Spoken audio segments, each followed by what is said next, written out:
5.1 FM, 790 AM. Available to stream online at sportstalk1051.com. You got the app. Take it on to go, the Wisco Sports App. Just tell your Alexa devices to say, Yo, Alexa, play WAYY. Also, video stream is up and rolling on YouTube, so you could join in over there. Shoe Doctor's bullpen line, 715-830-1912. But a happy Takeover Thursday. What do we have on our game plan for us this morning? Well, going to be talking a lot of Giannis, talking a lot about the Bucks here. With yesterday, the report from ESPN that apparently the Bucks now are starting to listen to offers for the Greek Freak. And I know it's from Shams from ESPN, which a lot of Bucks fans have, questions about, to put it mildly. But apparently, according to ESPN, multiple teams have received a sense that the Bucks are more open than ever for Giannis offers between now and the deadline. According to ESPN as well, however, Milwaukee has indicated to interested teams that the organization is not in a rush to complete a move and is willing to navigate Giannis's future in the offseason if it is believed the price point of a blue-chip young talent and or surplus of draft picks isn't met. By waiting until summer, the Bucks could also see which teams are able to offer more appealing draft picks in June. Again, according to ESPN, the Heat, the Timberwolves, the Knicks, and the Warriors are among the serious suitors for Giannis. Also saying that sources said Giannis has informed the Bucks for months that he believes the moment has come to part ways after 12-plus years together.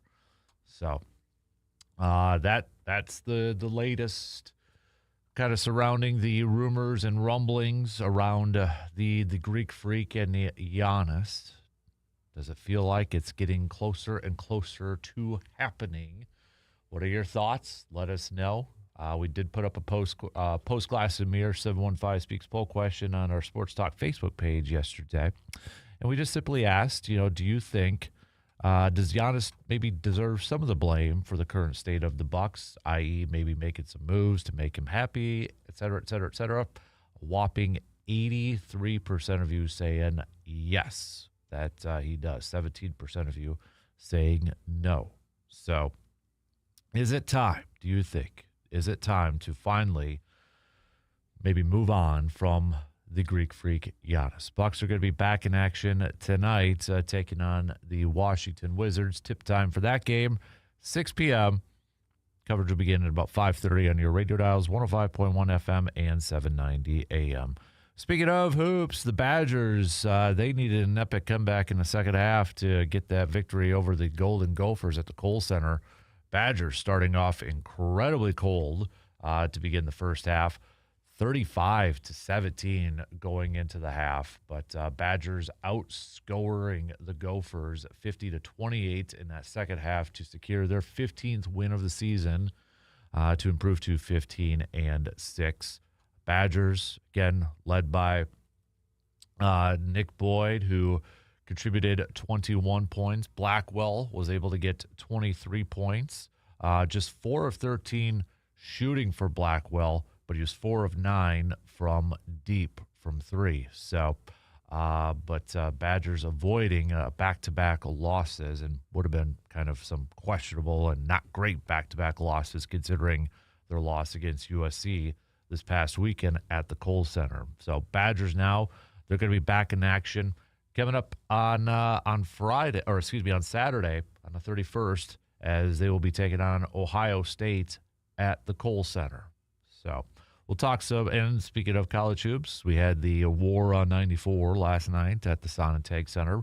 Both the UW-Eau Claire women's and men's teams taking on the UW Stout men's and women's teams.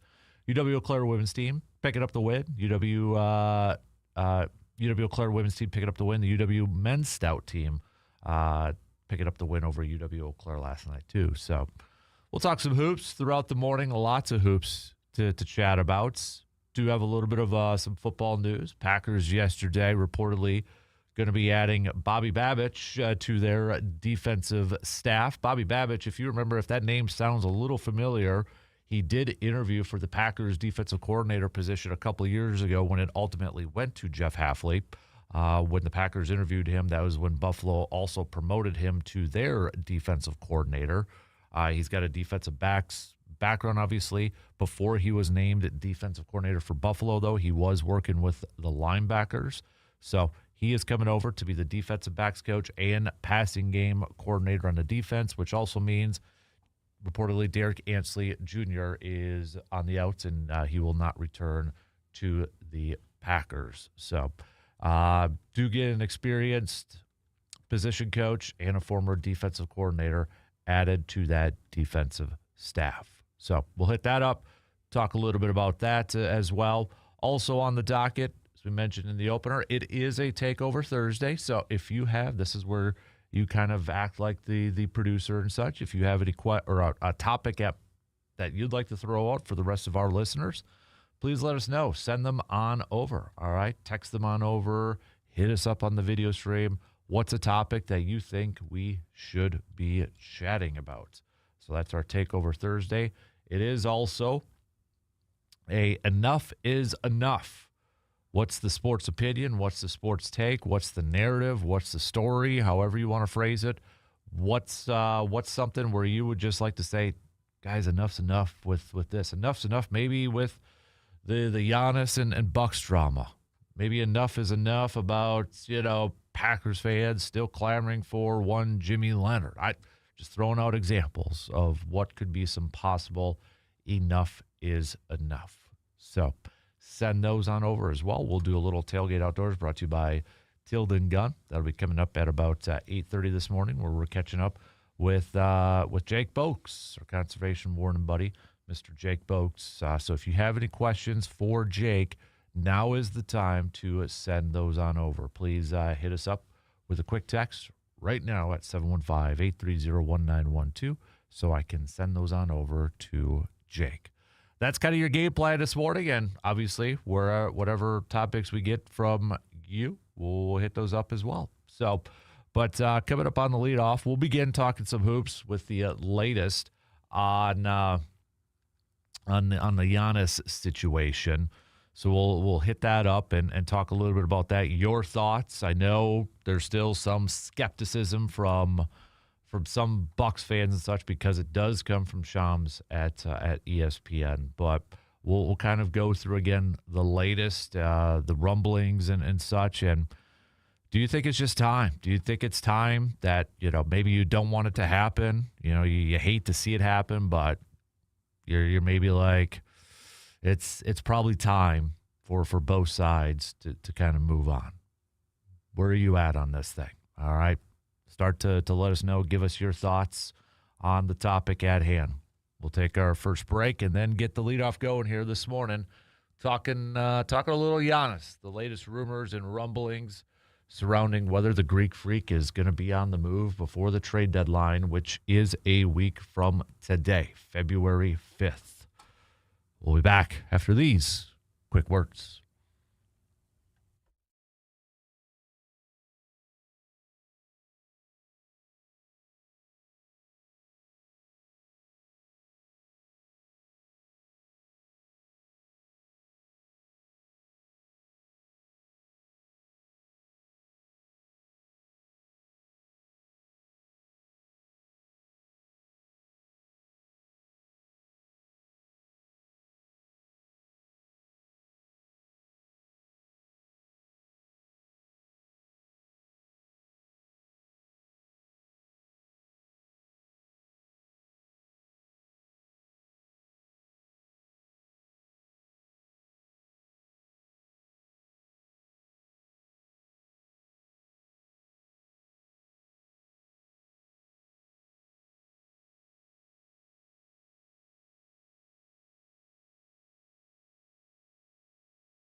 You looking for a great place to gather in Eau Claire? Well, you need to check out the VFW Post 305 with a full calendar of events, live music, and a menu packed with crowd favorites. It's a spot where everyone feels welcome, whether you're stopping in for a casual night out, meeting friends, or catching up over great food and beverages.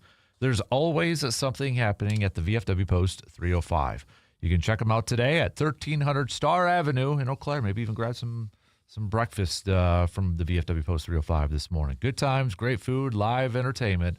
That's the VFW Post 305. Got a couple of texts right away coming in this morning surrounding one Greek freak. Sibam says, enough is enough with Giannis. I'm not a basketball fan, but all I have heard is potential trade talks with this guy for 3 years. The team stinks with him, so get what you can and move on. This is an interesting comparison. It's like the Lions, where they had Stafford part ways, get a haul, and rebuild. We've got Jeremy texting in too. I do think it's time to move on from Giannis. A series of bad coaching hires and personnel moves have made it that way. I do not think they will move him within a week, though. It will be sometime during the offseason due to his injury, and teams won't offer as much for him currently. And I would add on there, too, with in the offseason, too, teams are going to have more draft picks available. It's just one of those weird NBA rules. They're going to have more draft picks available to trade as well. So where are you at on this, Bucks fans? And I'll kind of sum it up this way for mine here. But, you know, I don't want Giannis to go, but at the same time, you kind of do wonder, is it time to just move on? You know, the Stafford comparison's interesting from C-Bomb. Maybe it's like a head coach, you know, like the Mike McCarthy, if you will, when he was let go from Green Bay or something like that, you know, where, you know, it's just kind of time. It might be that time to or Aaron Rodgers. Maybe that's is it the Aaron Rodgers comparison, you know, towards the end of his career in Green Bay, where, you know, it was sad to see him go. Maybe for a lot of people, it was just like, okay, enough's enough. I just want to get this guy out of here. I'm kind of annoyed with him. You know, let's just restart this whole thing, and, you know, let's move on and such. Do you think this is it comparable to maybe a little Aaron Rodgers? You know, both guys led their teams to a championship, to a Super Bowl and an NBA championship, but maybe worn out the welcome a little bit, and it's time to move on. Is that where you're kind of at right now, Bucks fans? All right, even if you're not the biggest Bucks fan or maybe the biggest NBA fan, is that where you're at here this morning? So again, just to kind of reset it, ESPN, it was shortly after we shut the mics off yesterday because of course, but according to Shams from ESPN, Giannis is ready for a new home ahead of the February 5th trade deadline, as several teams have made aggressive offers to the Bucks, who are now starting to listen to these offers. Multiple teams have received a sense that the Bucks are more open than ever for these Giannis offers between now and the deadline. So this one, sources have said that Giannis has informed the Bucks for months that he believes the moment has come to part ways after 12-plus years, making a trade increasingly possible. Milwaukee is currently slated to have a lottery pick in the draft, possessing the less favorable of its own and the Pelicans' selection. So this does come off the heels from a couple weeks ago, too, where Giannis said he will never demand a trade. So I think there's probably some fans like, well, he just said a couple weeks ago that he would never demand a trade. Is this a different version of, you know, maybe he's not necessarily demanding it, but he's asking for I don't know. It could be a little bit of a play on words and such. So we've got intern Carter also joining us here this morning. So, you know, intern, what's your thoughts on this? Do you think it's time for the Bucks to move on from Giannis? I don't want them to. I do think they will. I don't think anybody's going to trade enough for him in the middle of the season to be able to trade him in the middle of the season. I think at the end of the year he'll leave. I think he does want to go. Mm-hmm. I think this is him kind of saying, I'm not going to be the one requesting a trade, but trade me, and Bucks ownership is like, well, we're not going to trade you unless you request a trade. So they're kind of playing a game of chicken a little bit. Yeah. So I would love for him to stay his whole career, but I don't see that because he wants to compete for another championship. And with this roster, we're not going to. Mm-hmm. I would say if they do trade Giannis, then I would want them to trade Miles Turner and just kind of blow the whole thing up and actually start a rebuild instead of just trade Giannis and try to build on what we have, because what we have isn't working. So. Right. Yeah, that might be the other part in it, too, is if they trade Giannis by the deadline next week, which I think I would agree with a lot of people. I don't think they're going to be able to get it done within a week. We'll see. Maybe this is kind of being floated out there because they want to see if a team's going to get desperate and such and what they could potentially offer and such. But again, I would my gut would say it's going to be in the off season. Especially, I think the wrench in this whole thing too is Giannis and his calf injury. It's not just one time this year. It's been multiple times with this calf injury. Is that going to come up in trade talks, or is Giannis one of those guys, one of those players where maybe that's not a big factor for a lot of teams if they have the ability to acquire somebody like the Greek Freak? But, the Timberwolves one would be kind of interesting because, that's in our neck of the woods. There's a mixture of Bucks and T-Wolves fans for sure. So, I mean, it wouldn't that one with him and Anthony Edwards would be that would be a fun duo. I will say this, like I'm not a Vikings fan. I'm not a Twins fan. I don't have a problem with the T-Wolves. It's just because it's not really a rivalry, sort of thing. So, honestly, if I had to pick a destination for Giannis to go, I wouldn't mind if it was the Timberwolves. Yeah. To be honest. And like you said, with Anthony Edwards, it'd be really fun to watch. Yeah. So, I mean, I don't know what they would all have to. I would imagine maybe like a Julius Randle expiring. This is what's weird when it comes to like NBA contracts, because you're probably going to get like, on the surface, people are going to see, well, why'd they want that veteran who's maybe not that great and making a ton of money? It's one of those expiring contracts. They'll take on an expiring contract so they can, move on from them and create some more cap space and such here. What do you got up there? You've got a Minnesota trade potential? The problem is they have no first-round pick. Oh, yeah, that ain't happening then. So, yeah. Yeah, that ain't happening. No, sirree. So. Especially from all indications, too, that this draft upcoming is kind of a loaded draft here, too. Yeah. So, I mean, if there was a time to trade Giannis, when you factor in all the stuff, that the team's not great, you've got a draft from the experts out there that it's you got some top-tier talent in it, assuming those guys are all going to go to the draft, maybe this is the time to go and do it. Maybe it is. And I think, Atlanta is a very popular. Is Atlanta on that one as a potential list? Yeah, Atlanta. So deal difficulty with 10. Okay.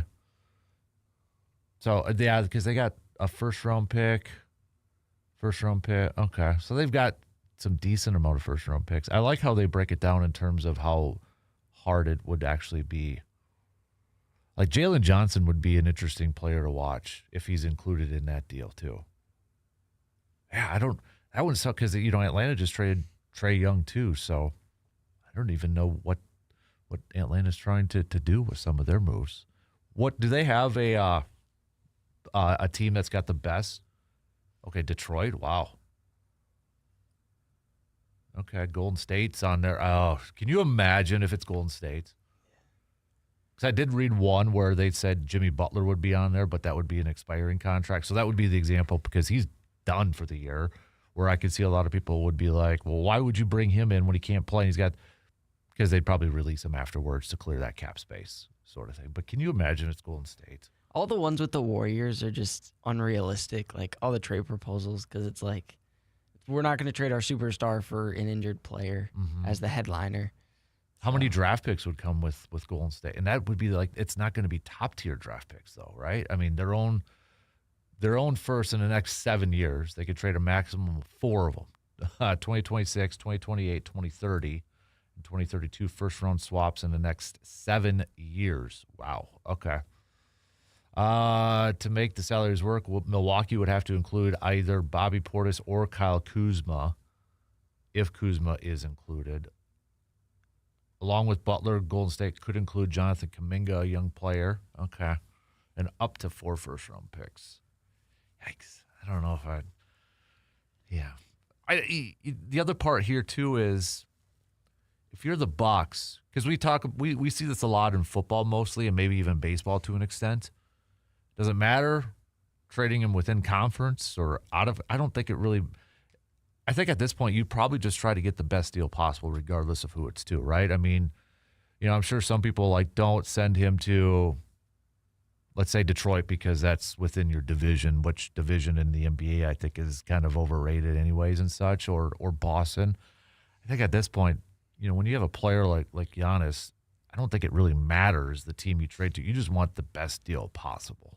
And the problem with trading him in the middle of the season is those teams that, like the Knicks, they're not going to trade as much because they believe they're still in a championship window. Exactly. That's where a lot of those teams, they're not going to give up their best players in return because they want to add Giannis because that's who they think is going to take them over the top.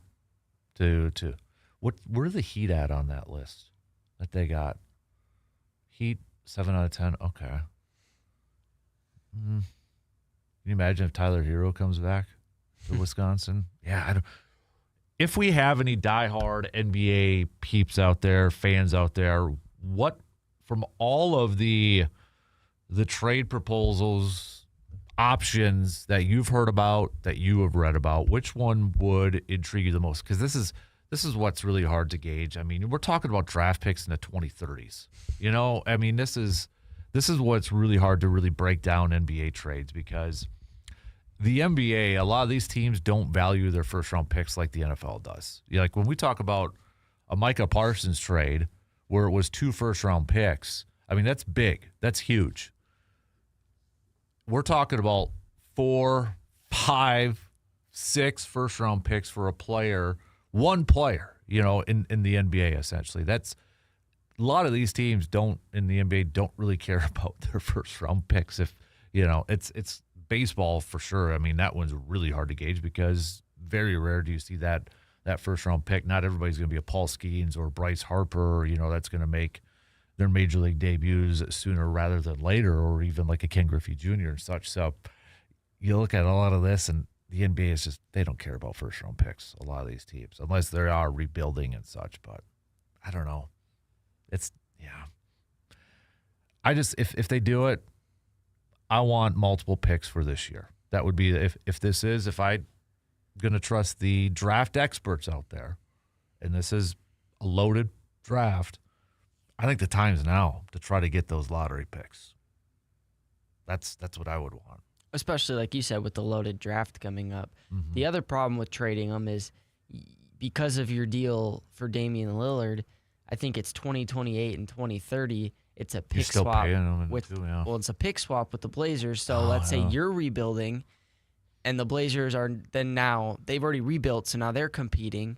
Well, now you're giving a top 10 pick to the Blazers because the Dame trade went down. So you still have some difficulty rebuilding, so you better get enough for him. Yeah. So I'd be curious to also know from Bucks fans or Wisconsin sports fans in general, does it upset you where we're at this point with Giannis? Like, do you hold any animosity towards Giannis for wanting out? I mean, where are you at on this thing? Because I can tell you right now, my 8-year-old is going to be devastated when he finds. Well, I mean, he kind of already knows what's going on, but when it does become officially official, whenever that is, he's going to be absolutely devastated.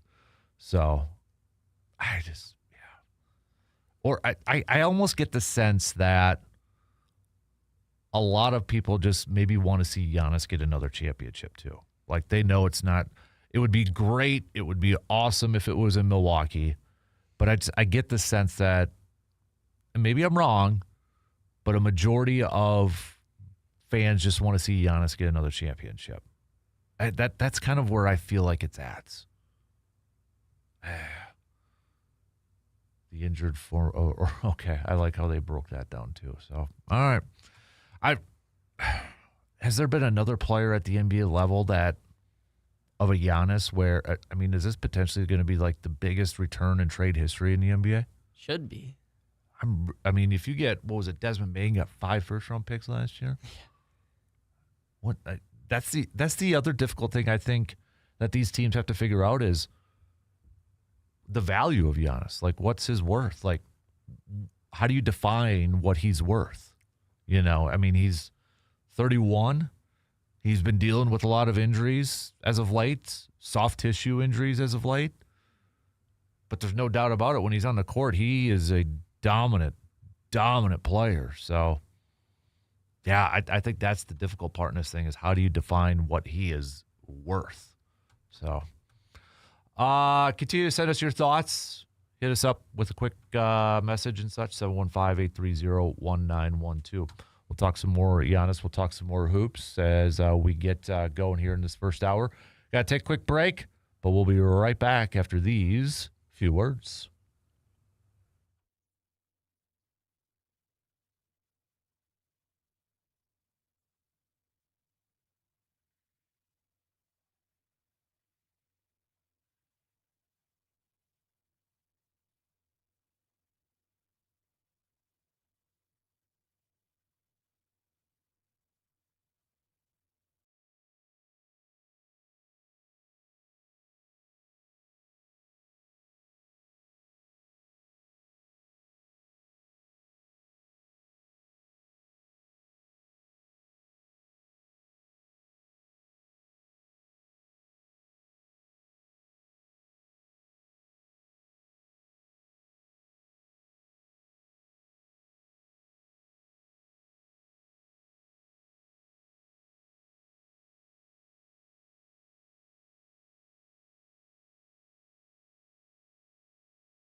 just a couple months away, it'll be opening day for the Milwaukee Brewers, and actually a little less than a couple months away because opening day is March 26th.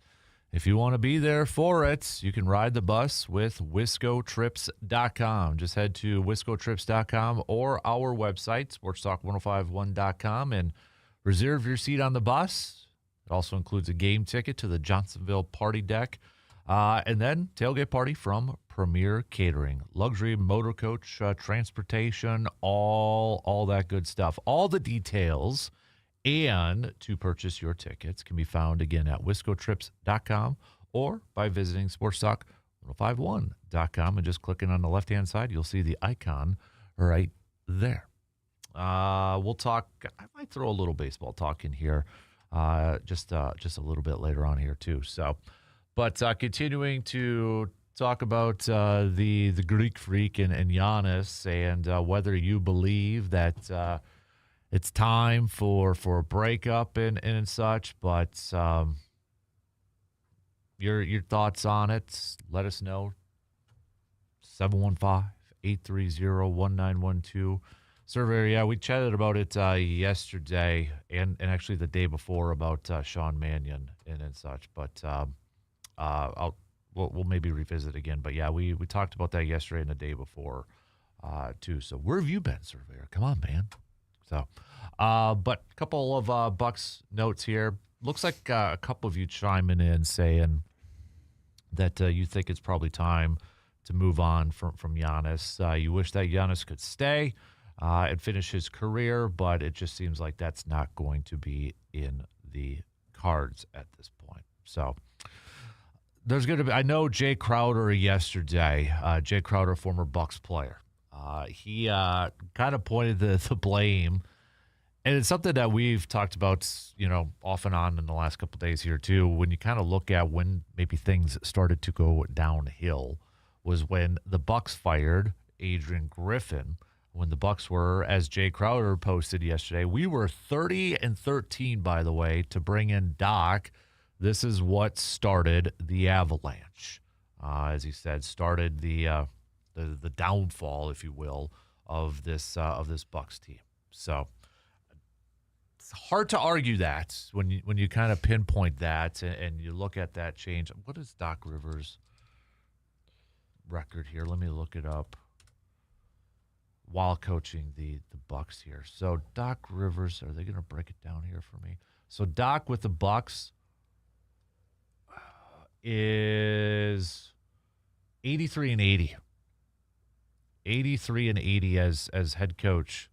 Is that right? 83-80. Yeah. 83-80 as head coach with the Milwaukee Bucks. That's 3 games above 500.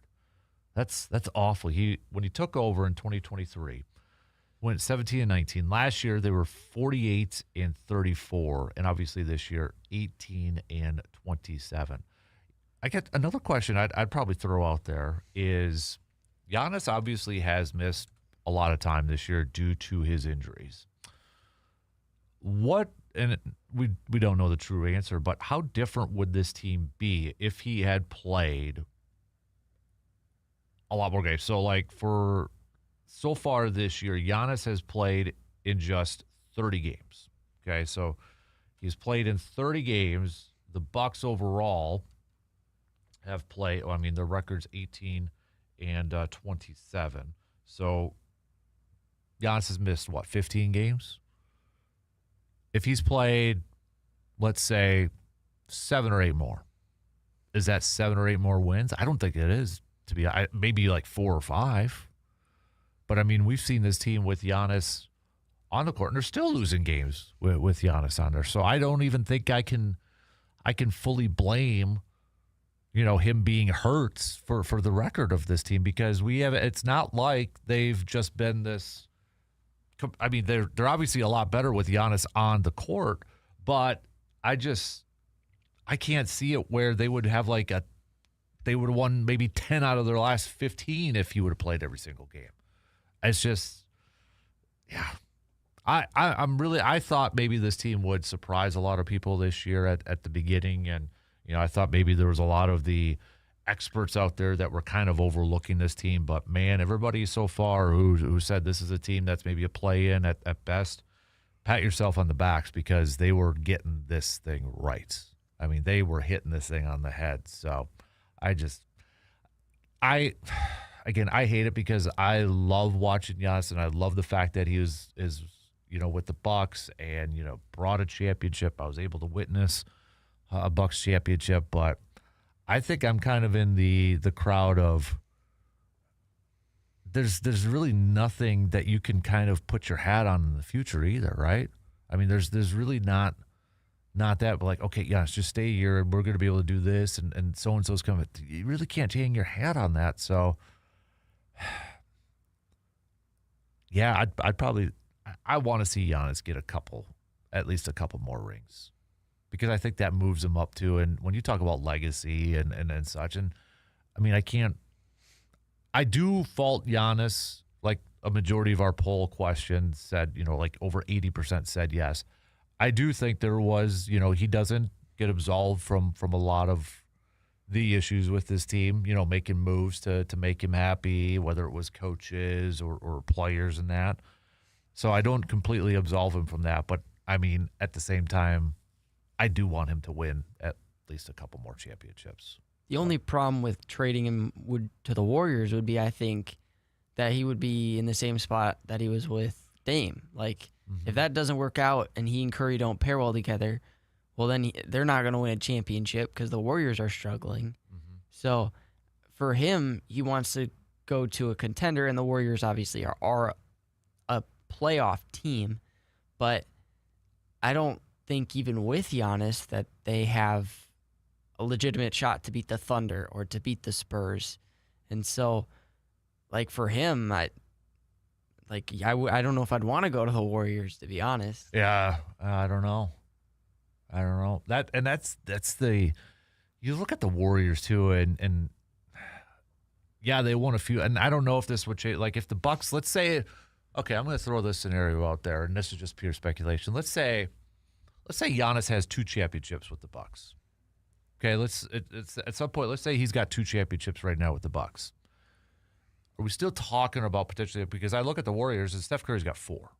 And the Warriors haven't always been, right at the top, in the standings and such. But he's got 4 championships, and you don't hear the Warriors moving on from Steph Curry or Steph Curry wanting to move. And I love the commercial from Steph Curry. I think it's a cell phone one where he talks about how loyal he is, right? I mean, he talks about been on the same team, have the same coach. And, it's like, if Giannis had at least a couple of championships, does that make a difference in this?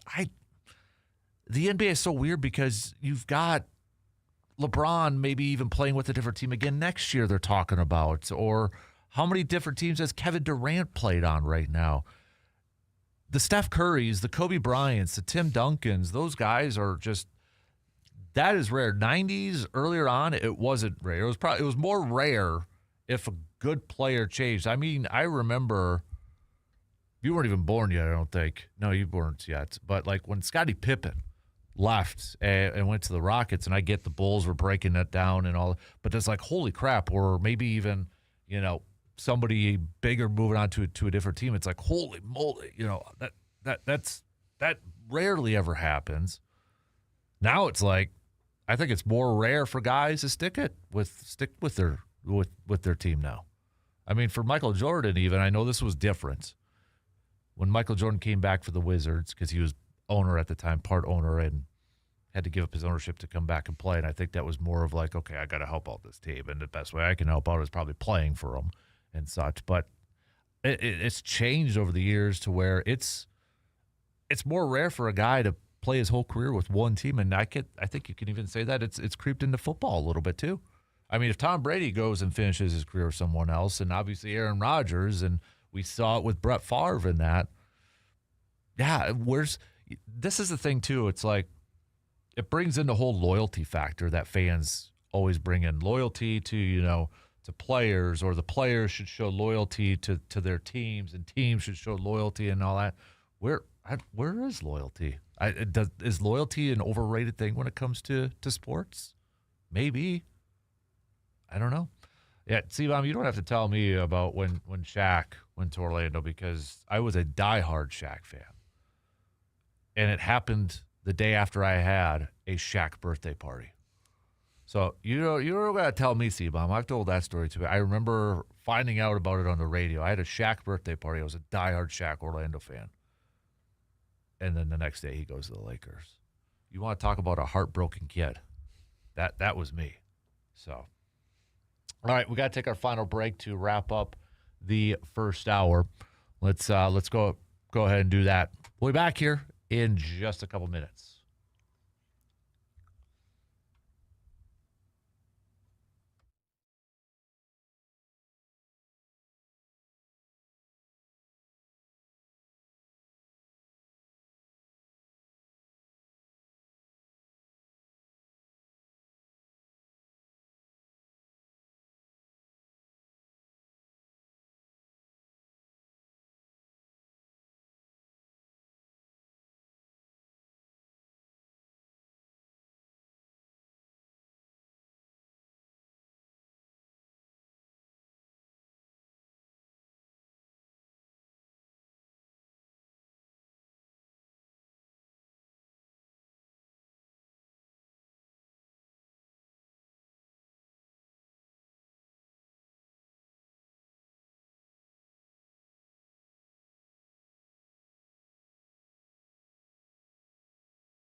When it comes to great meat, go where the locals go. That's Mike's Star Market in Eau Claire. From hand-cut steaks and fresh ground beef to quality roasts and specialty cuts, this is a true neighborhood meat shop and butcher that you can trust. Friendly service, expert cuts, and meat done right every single time. Stop by Mike's Star Market today at 2238 Heimstead Road in Eau Claire and taste the difference that a real butcher makes. Mike's Star Market, quality you can see and flavor that you can taste.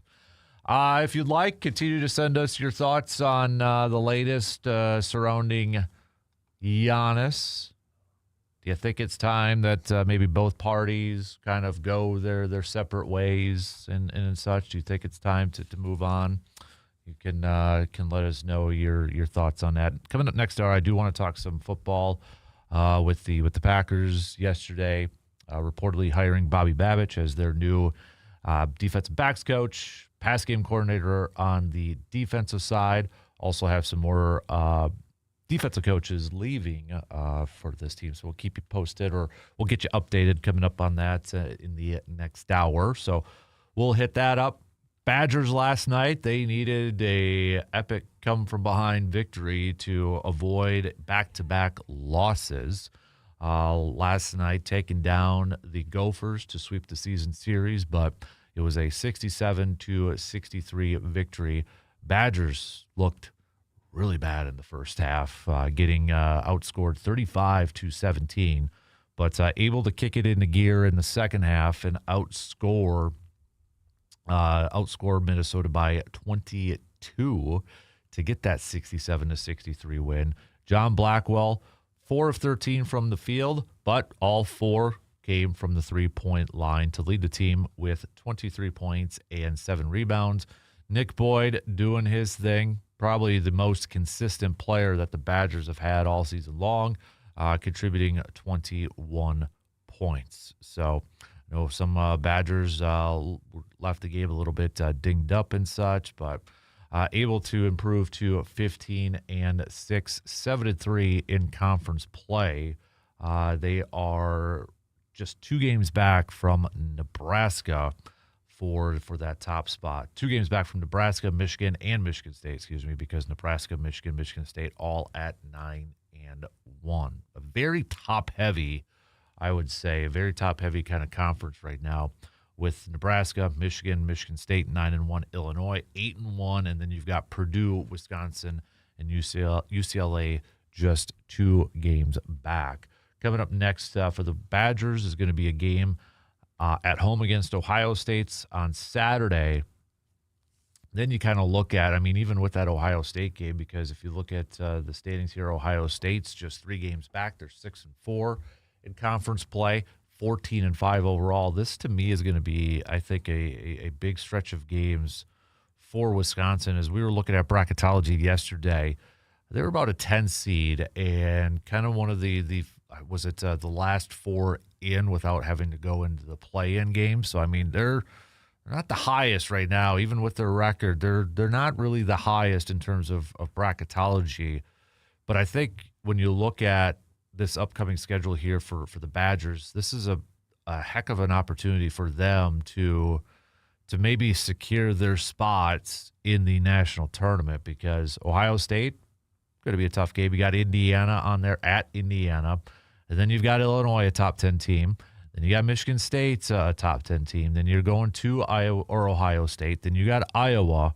I mean, that's from Saturday to February 22nd, so a little less than a month worth of games, where I feel like if they can put together a nice little winning streak and add, I mean, obviously if you get a win against Illinois or Michigan State, hell, even both, I mean, that would really, really, really improve your stock here. But I think this is potentially maybe a season-defining stretch for Wisconsin. If they truly are on that bubble of making the tournament right now, I think that this is a big-time stretch where they got to come away with 1, 2, 3, 4, 5, 6. If we just use those 6 games, 4-2 at minimum, probably.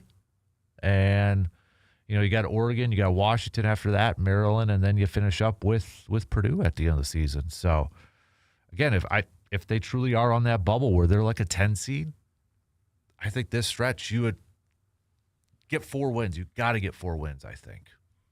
One of them would be really nice if it was against either Illinois or Michigan State to get another top 10 victory. I mean, you got one against Michigan already, but that's their signature win, because all the other games they've gotten blown out by BYU. They got blown out by Nebraska. Purdue was okay. I mean, it was still a loss and such, but to get one more signature win would be big time, because I don't want to get into a situation where they get to the conference tournament where they need to like win 3 games to solidify their spot, because this As we know, this Big Ten Conference is very, very loaded. And as we've seen historically, one team can just make a run in this conference tournament and really kind of that's probably the one thing, unless it is Wisconsin, you probably don't want to see it when it comes to the conference tournament. You probably don't want to see like let's say a USC make a run or even win the conference tournament and take that automatic bid, because then you're gonna have to give a berth to another top 10 team. You probably want one of the top teams to win that tournament, so it opens up more bids for you too. So, but I don't know. Make me nervous. They're making me nervous here, the way these games have gone so far for Wisconsin. So we only got about a minute left to the top. So coming up next hour, we'll switch gears. We'll talk some football. Bobby Babich, why I think this is a solid hire for the Packers. We'll hit that up and get you the latest on some more coaching movement for the Green and Gold. Just 2 jobs open across the NFL, and that's the Cardinals and that's the Raiders. So, plus a rumor out there that the Packers may lose a former coach of theirs, but he's working with the team right now, but not in a coaching role. We'll tell you about that and some of the other kind of coaching rumblings and rumors that are surrounding the Packers right now. Also, don't forget, it is a Takeover Thursday, so send me your topics. All right, this is where you can act kind of like the producer. Send me your topics. We got a couple from intern Carter as well. We'll hit those up. Also, enough is enough. All right, enough is enough. What is the sports narrative? What is the sports take? What is the sports story? Where you just want to say enough is enough. First quarter's into books. We got 3 more to go. News updates, and we'll be back after these quick words.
All right, second hour, kicking off right now on this Thursday morning. Thanks for hanging out with us, everybody. Appreciate it. If you're just getting up and getting rolling here on this second to last day of the work week for a lot of you. Coming up, we're going to talk some football here. Packers reportedly bringing in a new defensive backs coach. We'll tell you a little bit about Bobby Babich.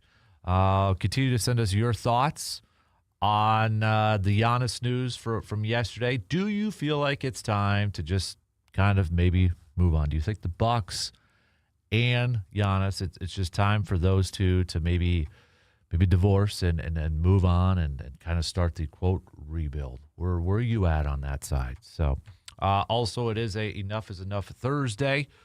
Once the sports story, opinion, narrative that where you would just say enough is enough. Also, Takeover Thursday. Send us your topics that we should hit up here. We're going to get to intern Carter's here in a little bit, and the rest of yours as well. Plus, Jake Boakes is going to be joining us at 8:30 for our usual Tailgate Outdoors Thursday. So we'll get that. Get your questions in right now for that. 715-830-1912. Packers news from yesterday. Packers reportedly going to be hiring Bobby Babich as their defensive backs coach / passing game coordinator for the defensive side. Now, Bobby Babich, if that name kind of sounds familiar if you're a little bit of a Packers fan, remember he was interviewed for the defensive coordinator job before it went to Jeff Hafley. While he was a candidate for that, Buffalo promoted him to their defensive coordinator position in 2024. From 2022 to 2023, he was Buffalo's linebackers coach, but before that, from 2018 to 2021, he was the safeties coach and assistant defensive backs coach in 2017. Also had some stops earlier on in his career between Carolina, Cleveland, and at the college level. Obviously, he worked with former Packer Micah Hyde when Micah Hyde was a safety with the Buffalo Bills, and Micah Hyde, back in the day, was a very big fan of Bobby Babich. This was a quote from him via Bill Huber from Packer Report saying, "Bobby's a go-getter. He's always yelling, high-energy guy, and I think people love that.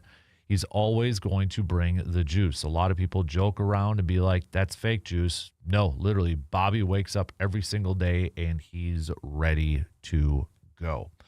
So for a lot of fans, a lot of Packers fans out there that maybe wanted a little bit more, quote, juice to their defense, you look at the two hires so far. If you wanted those vocal guys or those energy guys, Jonathan Gannon has that.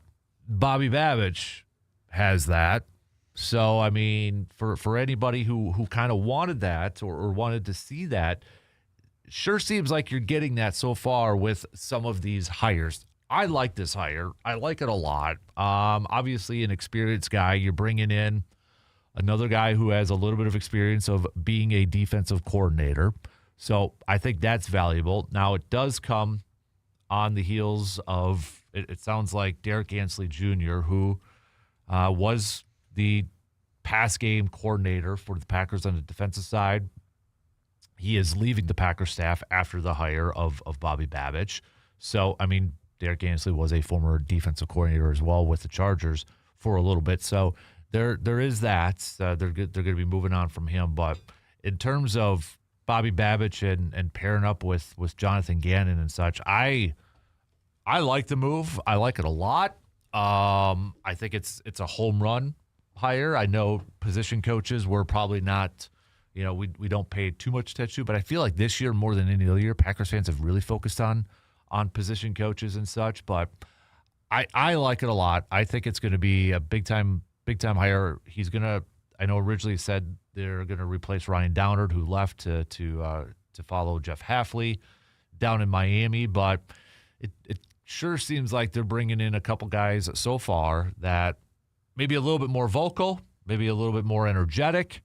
They're still looking for a linebackers coach. At this point, I'm going to throw a name out there for maybe a lot of you, but first things first, you like to move intern? Yeah, I think experience is always good, and I wanted Al Harris, but I wanted more energy for our defense and somebody who can not necessarily discipline players, but kind of set them straight when they're not doing what they're supposed to. And he's good with the Bills. I mean, I think he got fired from the Bills, but with the Sean McDermott, everybody kind of got let go after that. So. Doesn't mean you're necessarily bad. But I think as a defensive pass game coordinator, he's gonna be good, and secondary coach, he's got the experience. So. Mm-hmm. Yeah, so now obviously they're going to be looking for a linebackers coach, which is probably the next big one on the defensive side to fill that in. I'm kind of wondering if they're going to go – I'll give you a name. He's from actually Minneapolis, Minnesota, and he's really young. He's only 32 years old. He'll be 33 this year. A name of Nick Rallis. He was the Eagles linebackers coach from 2021 to 2022, and then he was actually Jonathan Gannon's defensive coordinator with the Arizona Cardinals when Gannon was the head coach over there. So I mean, you're talking about an incredibly young person yet. But I mean, you look at linebackers coach with Philly. Remember, that's when they went to the Super Bowl. Not a bad core over there. Again, more experience as a defensive coordinator and such. Part of me wonders if that's going to be a move potentially out there. Again, it could be a name that we're really not familiar with at this point. You can kind of look maybe at some other, the Cardinals. I think they had an inside and outside linebackers coaches on their staff and such. So I'm not sure if that's something that Gannon would want on his current staff right now with the Packers, or if there's going to have one coach in that. But, I mean, that would be a name to kind of maybe pay attention to, because I've been going down the rabbit hole of trying to find, position coaches and such. And I think a big thing, too, is going to be, are they going to base 3-4? Are they going to go 4-3? Gannon has experience with both. I'm not quite sure. I'm not quite sure what the plan is right now. So, but I see you got a couple names out there from Matt Feeney from the Cardinals. Yeah. Can you imagine Matt Eberflus? Matt Eberflus. That I think that was the name I was wondering. So I'll throw that out there as a potential.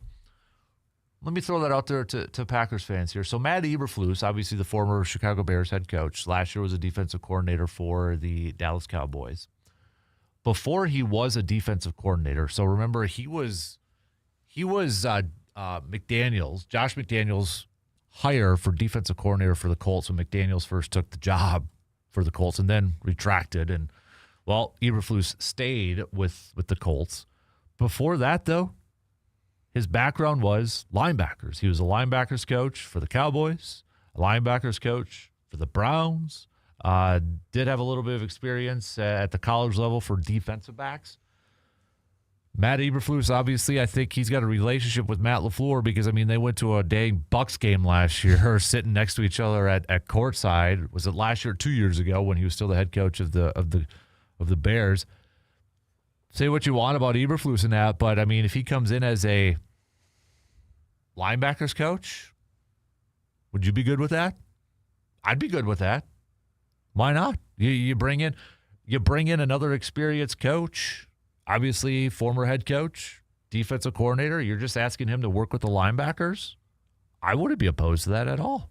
I think the main thing is you're not asking him to coordinate the defense. Right. You're asking him to look at one position. So even though, he wasn't great with the Cowboys and wasn't great with the Bears, it's still now coming back just to one position, and that it could just help. Yeah, so. And he's familiar, obviously, too, with Jonathan Gannon, because this is a good point that the article you have up there. When Eberflus was the defensive coordinator with the Colts, Gannon worked under him as a position coach, being that secondary coach. So I don't know if this is something that's potentially mentioned and such, but I honestly would not mind, all jokes aside, to bring in Matt Eberflus as just your linebackers coach. That I'd be good with. I think that would be, why not? Why not? Because a lot of people were talking about it in the offseason. You talk about, well, did they have enough experience with their position coaches? Is that something that they got to get better at? I think that was a topic we talked about a few weeks ago, that, maybe they need more veteran position coaches to help them out. I mean, okay, you're bringing in Bobby Babich. If you bring in a guy like Matt Eberflus for your, you're instantly bringing in a ton of experience for your position coaches. So, yeah, I don't know if that's something. So, Surveyor says, yes, yes, yes. Bring Matt in. No idea how to spell his last name. But any and all experience as a higher-up coach would be fantastic. You cannot teach experience. Surveyor also said, going back to his Sean Mannion topic, because this is a Takeover Thursday, Surveyor said, personally, I believe about Sean Mannion, he was a big part of the reason we saw Love have the jump that he had. And I know there are a ton of Love haters, but the man did finish 5th in MVP voting. Please, LaFleur, if for some reason you hear this promote Sean Mannion, if you somehow hear this, promote Sean Mannion to offensive coordinator. Let him continue to work with Jordan and keep him around for another couple of years. Yeah, it sure seems like, I don't know, I feel like the Eagles would be able to attract a fairly, I should say, I don't know if this is the right way to say it, well-known offensive coordinator. You get to work with Jalen Hurts. You got Saquon Barkley. Devontae Smith, we'll see about A.J. Brown.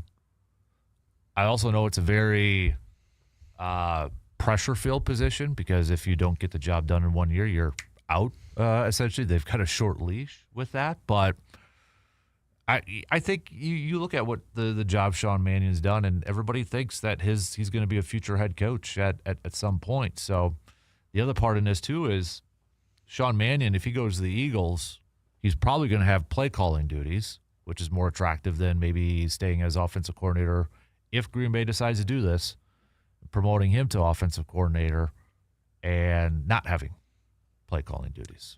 And at this point, I don't think we're going to move on from Stenovich, which would have to happen. But, yeah, Jordan Love's improved definitely with him as the quarterback's coach, and he's done a good job. But, again, that first-time role on a playoff team is kind of what we were talking about with defensive coordinator was do you want the new guy or the experienced guy to help you on the playoff run? And so if you were to promote Sean Mannion, that would be coming to a new guy, which, I mean, I wouldn't be opposed to definitely on offense, because you do have Matt LaFleur there. But I don't think Sean Mannion's going to get the job in Philly. They're interviewing everybody. Yeah, I don't know. And he's got a second interview, and this one's in person, so he must have impressed in the first one. But we'll kind of, I'm a little surprised that they haven't gotten their offensive coordinator yet for the Eagles. Another player, or I should say another person that could be leaving the Packers is James Campman, a long time offensive line coach for the Packers, but all across the league. The last couple of years, James Campman has actually been working is kind of like in the scouting department for Green Bay. He had returned to the franchise a couple of years ago, but it sounds like that Mike McCarthy, according to reports and rumors, wants to bring him to Pittsburgh and be his offensive line coach. James Campman is awesome. I mean, this is a guy that if you don't know a whole lot about what he's about, players love that guy. Aaron Rodgers loves that guy. Aaron Rodgers, when he was with the Packers, there's a really cool kind of video production that he did a few years ago. And this was when Campman, I think, was it Houston? But he came back for a preseason game, and there was some cameras there and such. But Rodgers told the story that what Campman does, like and I don't know if he still does this, but like when he was a coach and they'd go on the road to these games, he would like go for a walk and just hand out $100 bills to homeless people, like James Campman would. And you're talking like thousands and thousands of dollars he would just hand out. It's like the players like love this guy. And I mean, obviously he's incredibly well respected. I think when he was a center for the Packers and Brett Favre and that, what was the story? I'm going to paraphrase, but like I think he broke his collarbone, and it was one of the procedures where, you kind of cut it off, and, I don't know what it's called in that. But then when he came back and such, like they ground it up and he threw it on Lambeau Field, so it's like still sprinkled in Lambeau Field and such. So if you haven't seen that video that Aaron Rodgers did a few years ago with James Campman, it's really well done and talks quite a bit about that. So that could be another former Packer who actually is with the Packers right now, but going back to Mike McCarthy and being their offensive line coach. So we've got Aaron. It's been a hot minute, Aaron. We've got he says enough is enough with Live Golf. The experiment had more false starts than my snowblower this month. You can throw unlimited money at golfers, but you can't buy tradition, rivalries, or Sunday afternoon drama. Now half the guys are quietly drifting back to the PGA like kids who said they were moving out at 18 and showed back up with laundry. Live felt less like a league and more like a very expensive group project nobody wanted to finish in college. So, yeah, not a great look. I'm assuming you bring this up because of now the Patrick Reed one coming back to PGA and such. So, all right, let's take a quick break. We'll have some more football talk as well. Continue to send us your Takeover Thursdays and your Enough's Enough. We'll be right back after these few words.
When you need glass done right, just trust the local experts at Post Glass and Mirror in Chippewa Falls. From residential and commercial glass to mirrors, windows, and custom solutions, they deliver quality craftsmanship and dependable service every single step of the way. Whether it's a repair, a replacement, or a custom project, Post Glass and Mirror has the experience that you can count on. Learn more or request service online at postglassandmirror.com. Post Glass and Mirror, clear solutions, trusted results. Speaking of Post Glass and Mirror, we've got that 715 Speaks poll question on our Sports Talk 105.1 Facebook page. Do you put a little bit of blame for Giannis where the Bucks are currently at in this situation? Does he get a little bit of blame? I did see somebody post up like all the stories of, Giannis wanted Adrian Griffin fired. Giannis wanted this to happen. Giannis wanted that for them to get this player, et cetera, et cetera, et cetera. So that's kind of why we put up that poll question. And last I checked, 83% of you said yes, Giannis does deserve a little bit of blame for the current state of where the Bucks are at. Here's a C-bomb Takeover Thursday. Here's a little bit of a curveball on a Takeover Thursday.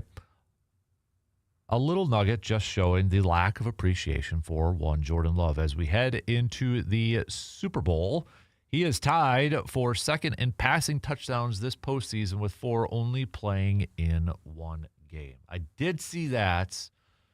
I brought it up just to kind of see where the numbers are at. Jordan Love is tied with 4 touchdown passes in this postseason for second. Matthew Stafford has the most. He's played in 3 games and had 6. If you look at yards, Jordan Love is still top 10. He's actually 8th most yards in this postseason, if that's something we want to look at here. He only played in 1 game, so everybody else was like 2 or 3 and such. And for what it's worth, again, this is just postseason, so it's a small sample size. I get it. I understand it. Second best quarterback rating. Number 1 in QBR for the postseason. 80.7. Sam Darnold was second. Quarterback rating, Sam Darnold 122.4. Jordan Love 103.8. The only 2 quarterbacks with over 100. So, okay. What letter grade would you give Jordan Love? And we'll add in the postseason game. What letter grade for you Packers fans would you give Jordan Love this year? Is it A? Is it B? And I'd love to hear from people who still kind of doubt Jordan Love at this point. Like, what's the reasoning here? I mean, what is it? Why do you still doubt Jordan Love? This has been a topic off and on throughout this season. Season's obviously over with. It has been for the last couple of weeks for Jordan Love. And then I'll throw this out there. Is Jordan Love the best quarterback in the division right now? Jordan Love, Caleb Williams, Jared Goff, J.J. McCarthy. Is Jordan Love the best quarterback in the NFC North? Is he? Yes or no? What do you think, Intern Carter? That's a tough question. He's definitely better than whatever the Vikings are going with. But see, it's hard. I think he's better than Caleb Williams. I am not the biggest Caleb Williams lover. But Jared Goff, I would probably say Jordan Love is the best quarterback in the division. It's definitely a good question though. Mm-hmm.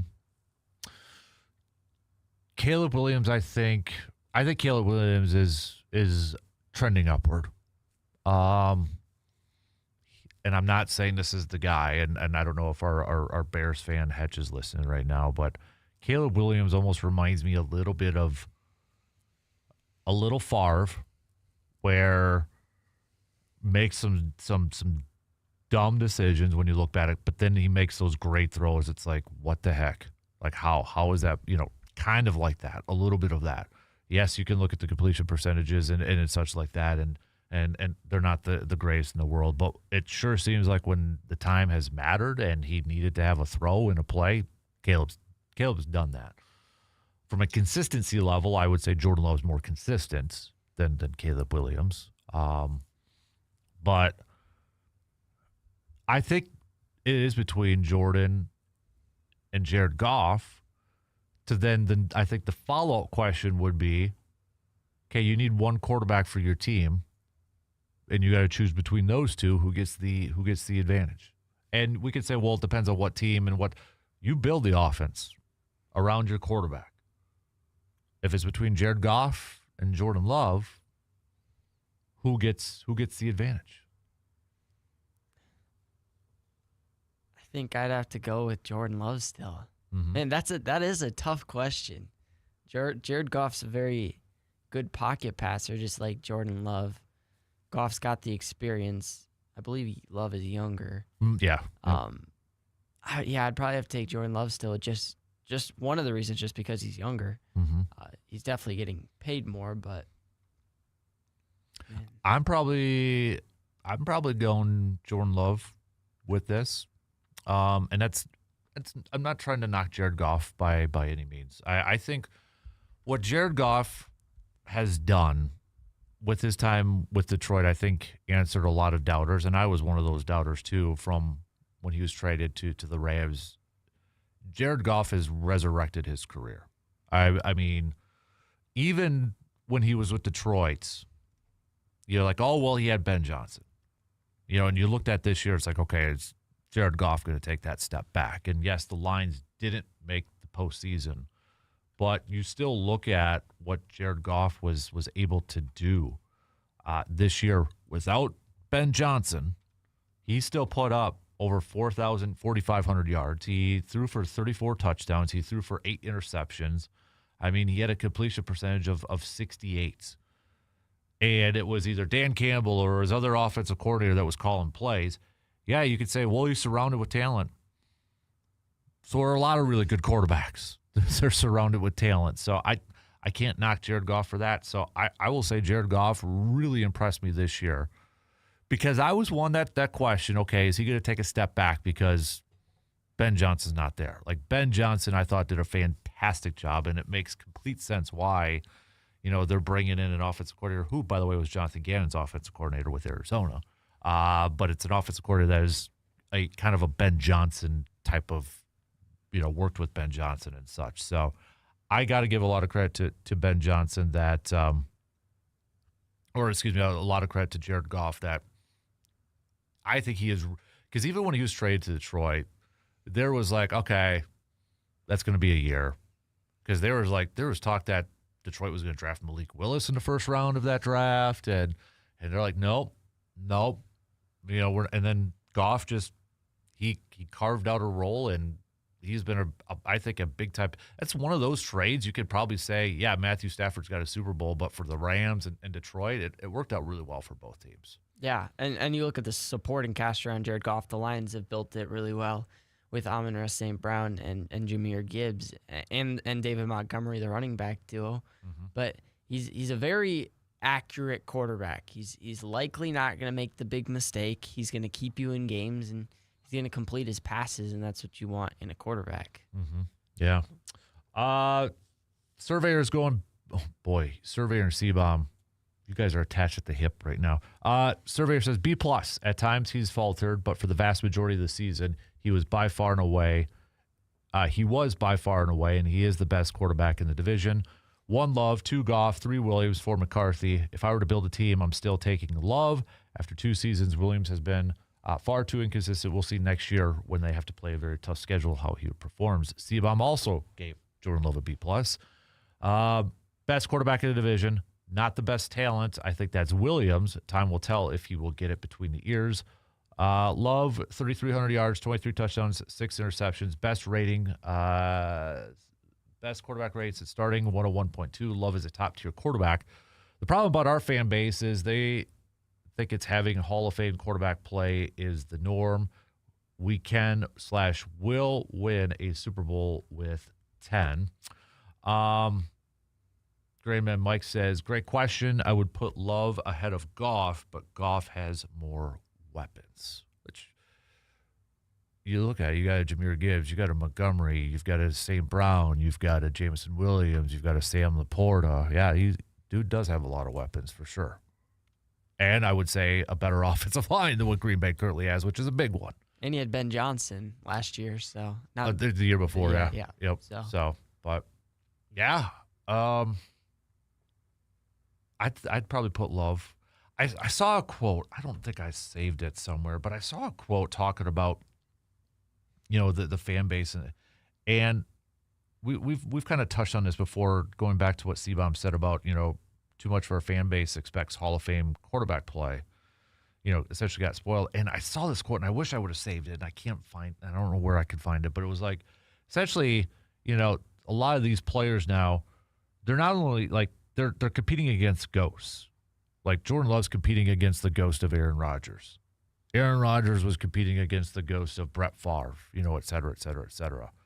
And that's the other problem, that kind of, you're maybe putting them on too high of a pedestal at that point. And I would agree with that. And I've argued it's not only like Jordan Love's competing against the ghost of Aaron Rodgers. I also think he's competing against the ghost of Brett Favre, because, it's like, okay, when Rodgers came in, it's like, all right, you're probably not going to be as good as Favre. Arguably better for a lot of people. I mean, we actually did do that as a poll earlier. If you could have one in your prime, who would it be? And it was Aaron Rodgers that had the most votes. But then it's like, okay, you're not going to get it 3 times in a row for the quarterback. Kind of looks like it right now. So it's like, not only is it compared to Rodgers, but it's Favre. And let's say Love has a very successful career. Whoever that next person is going to be, it's like, not only is it Love, but it's Rodgers and it's Favre. Can you keep the streak going? Right? Because now you're talking about streaks. Yeah. And for Love, I think it was even harder because nobody liked the pick, right, when it happened. Yeah. So now he's trying to live up to the former quarterbacks while nobody liked him when he was picked. So that the start of his career did not go well, so he had to play it well to overcome that. And he's done a really good job these last 3 years. So. And I think, too, like I didn't like the Rodgers pick. I didn't like the Love pick. I'm glad I was completely wrong on that, and I don't care. I'll admit it. I know some fans just would rather be right about stuff like that, but I'm glad I was wrong. But I think what was different with the Rodgers one, though, too, was like he was at least talked about being a number 1 overall pick, and then he started to fall, whereas Love, I think Daniel Jeremiah did mock it to Green Bay, but he wasn't thought as the top quarterback or a potential number 1 quarterback, whereas Rodgers at least was. So that probably helped out a little bit. But how would you rate the NFC North quarterbacks? What grade would you give Jordan Love for this past season? You can continue to send those on over. We're going to take a quick break, and we got a couple topics from intern Carter for our Takeover Thursday. So we're going to get to that. Quick break. We'll be right back after these few words.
When joint pain, stiffness, or injury affects your daily life, just turn to Chippewa Valley Orthopedics and Sports Medicine. Their experienced physicians and care teams provide comprehensive orthopedic care for shoulders, hips, knees, backs, and more.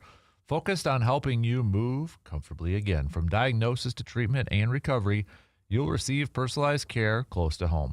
Learn more or schedule an appointment online at cvosm.com. Chippewa Valley Orthopedics and Sports Medicine. Expert care to keep you moving. We had a quick text from Tim in the Cooley region. Several thoughts on Giannis. I'm with your son Hudson and would be very disappointed if he is traded. How much of trade speculation is just hype from ESPN? Does ESPN, ABC want Giannis in a bigger market for their TV rating?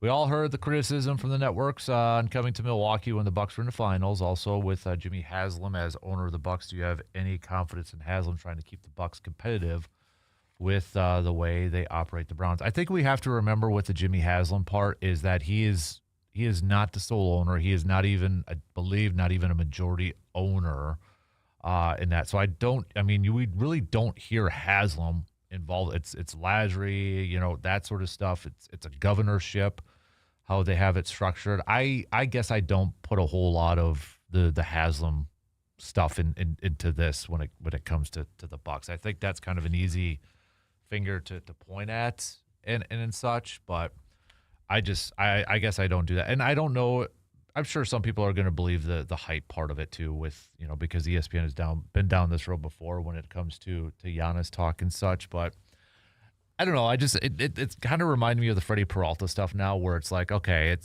feels like this is actually going to happen. Freddie, I was like, but then we started to hear more about it. I'm like, okay, it feels like it's going to happen.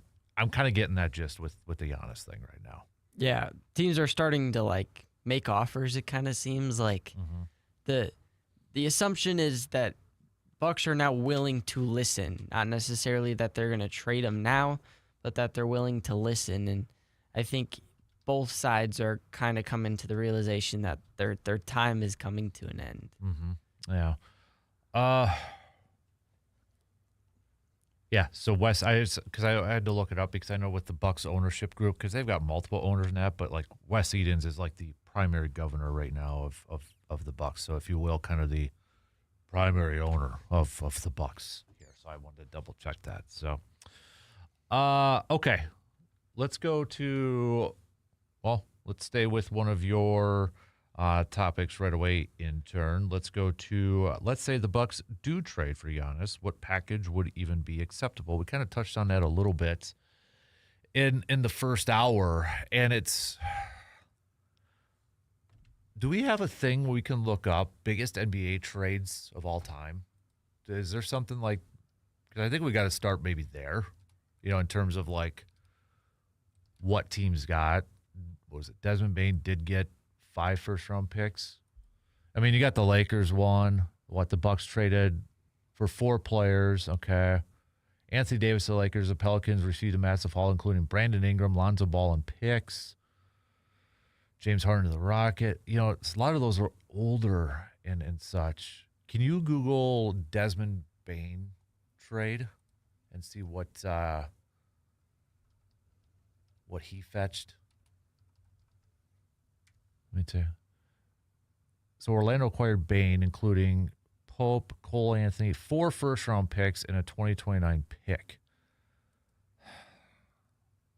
I mean, I think you look at that. So the Grizzlies got Caldwell Pope, who I'm still surprised was still in the league at that point, Cole Anthony, and 4 first-round picks and a 2029 swap. That's a massive overpayment. Yeah. But I think if you're the Bucks, you look at something like that, not necessarily for the players in return, but those picks. I think 5 first-round picks at minimum plus a player, right? I mean, that's and the thing is too is those first round picks, I'd want them sooner rather than later because I'm assuming the team is would have higher. I don't know. It goes to that whole Khalil Mack trade. I'm going to use another football one where the Raiders traded Khalil Mack to a lot of people thought the Packers had the deal done, and then it was to the Bears, and John Gruden admitted they took the Bears offer because they thought the first-round pick was going to be higher. I don't know if you can get into that kind of thinking when it comes to NBA picks, but I don't know. Like, if they do trade Giannis, the absolute best outcome in the future, and it might take a few years, is going to be what the Oklahoma City Thunder have done. You know, they did have Kevin Durant, Russell Westbrook, James Harden. You know, they went to the finals with Westbrook and KD and such. But then, you know, they'd lost in 7 games to, was it to LeBron and the Heat, I think it was. And then what they started just rebuilding, collecting a ton of first-round picks.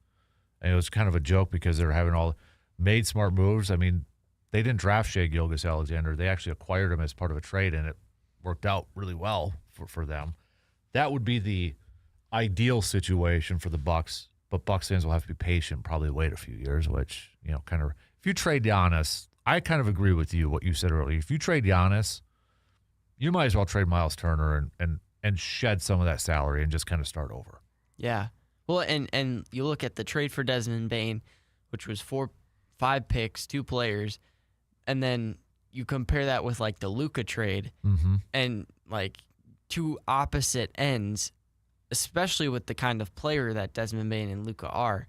And so for the Bucks, they have to be with the player of Giannis's type and just how much the fan base loves him and the city of Milwaukee loves him.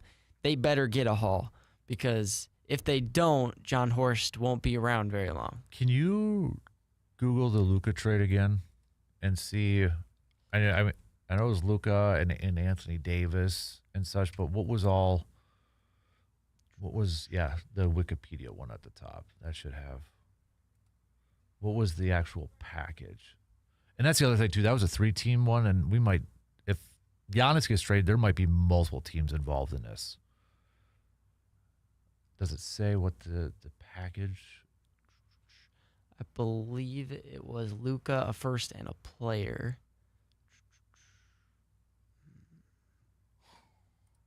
Yeah, I'd be curious. Because, I mean, you talk about the Luka trade, which was, I mean, that was an awful trade for Dallas, right? I mean, that was,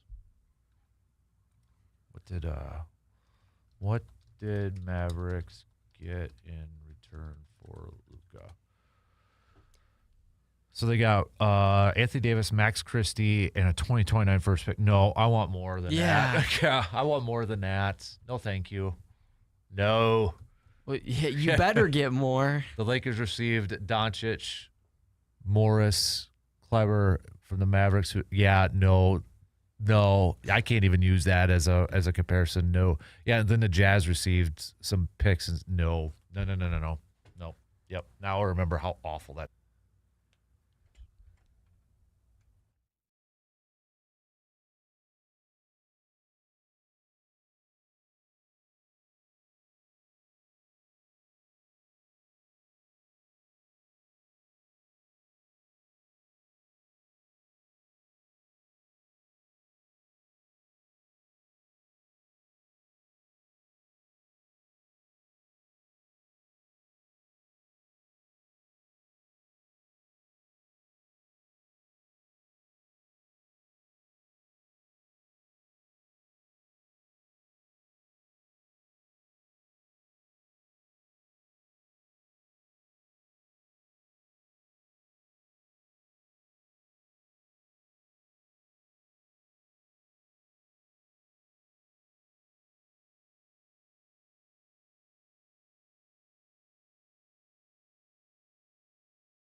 Car trouble never comes at a good time, but with AJM Automotive in Eau Claire, they're always ready. From routine maintenance to major repairs, their experienced technicians get you back on the road fast and done right. And if you're stuck, AJM Automotive also provides that reliable towing when you need it the most. So save this number right now, 715-835-9523. That's 715-835-9523 for AJM Automotive in Eau Claire. Trusted service, dependable towing, and repairs that you can count on. And I believe, John, if you're listening, we got Blue Gold softball coming up in a few weeks too. So going to be a lot of I know a lot of home games coming up for the Blue Gold softball team at the Sonotake Center too. So I know with the cold temperatures, maybe start thinking about that coming down the wire here. So.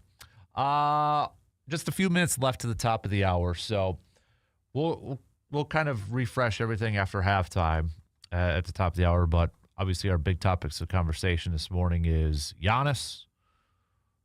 Do you think it's time to maybe just go their separate ways? Is the divorce about to happen? Where's your vibe? Let's do a little bit of a vibe check on this. Where's your vibe on this? Do you think we are at the point of no return with Giannis potentially leaving the Bucks here? So, you buying into the reports, the rumors, or maybe you're still holding out hope?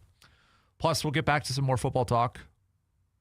Taking a look at we got a couple Packers topics from our Takeover Thursday, so send those on over if you'd like. We got one more from intern Carter as well. So, but Bobby Babich going to be coming over to be the new defensive backs coach, pass game coordinator and such. So if that name again sounds familiar, he did interview for the Packers defensive coordinator position a couple of years ago before it went to Jeff Hafley. So another experienced coach coming to this staff. Badger basketball last night escaping with a W against the Gophers. Had to make that epic second half comeback to get that win. Locally wise, we had the War on 94, UW Stout, UW Eau Claire, both games held at the Sonotake Center. UW Eau Claire women's basketball team picking up the win against Stout. UW Eau Claire men's team falling to UW Stout last night. So we'll throw some hoops chat in here as well. Really quick, I know it was a topic of conversation from yesterday, but the Pro Football Hall of Fame did come out with a statement yesterday. Obviously, with the Bill Belichick not being a first ballot Hall of Famer, a lot of questions and trying to figure out who voted for or who did not vote for him and such. It's pretty rare for the Pro Football Hall of Fame to maybe come out with a statement like this. But essentially, I'll just read it for you because it's not too long here. But did they already? Did they delete it off their Facebook page? I think they did. Let me see if I can find it. Coming up here. Here we go. This is from NFL.com. I wanted the actual statement. Here we go. All right. The Pro Football Hall of Fame understands and respects the passionate reaction of many fans, media members, and enshrinees of the Hall itself in light of published reports regarding the voting results of the class of 2026. It's that very passion that propels the game. The Hall also respects the members of the selection committee when they follow the selection process bylaws. It is an honor to serve as a selector. Each year, the Hall reviews the selection process and the composition of the 50-person selection committee. If it is determined that any member or members violated the selection process bylaws, they understand action will be taken. That could include the possibility of such electors would not remain a member of the committee moving forward. The selection of a new class is the most important duty the Hall of Fame oversees each year, and the integrity of that process cannot be in question. So what does it mean? Nobody really knows what they're saying or what it means. I guess I get the gist that if they find out maybe a certain voter was campaigning to not vote for Bill Belichick, that voter and those voters might be gone, sort of thing. That's the impression I get from this. So Doesn't mean that Bill Belichick is going to, I don't think they're going to do a revote. I don't think they're going to do that. So, but yeah, so they did come out with that statement yesterday. All right, shot clock's going to cut us off here. So we're at halftime already, flying on by on this Thursday morning. We'll kick it off. We've got some more hoops, more football talk. Don't forget, Jake Boakes is joining us at the bottom of the hour. So if you have any fishing, hunting related, outdoor related questions, please text those on over right now to our Shoe Doctors bullpen line, 715-830-1912. Quick break. We'll be back after these news updates.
Halftime's over with. We are entering the third quarter on this Thursday morning, the third hour. Coming up at the bottom of the hour again, it's our Tilden Gun at Tailgate Outdoors with Mr. Jake Boakes, Conservation Warden for the state of Wisconsin. Right now, please send us some questions that you may have for Jake.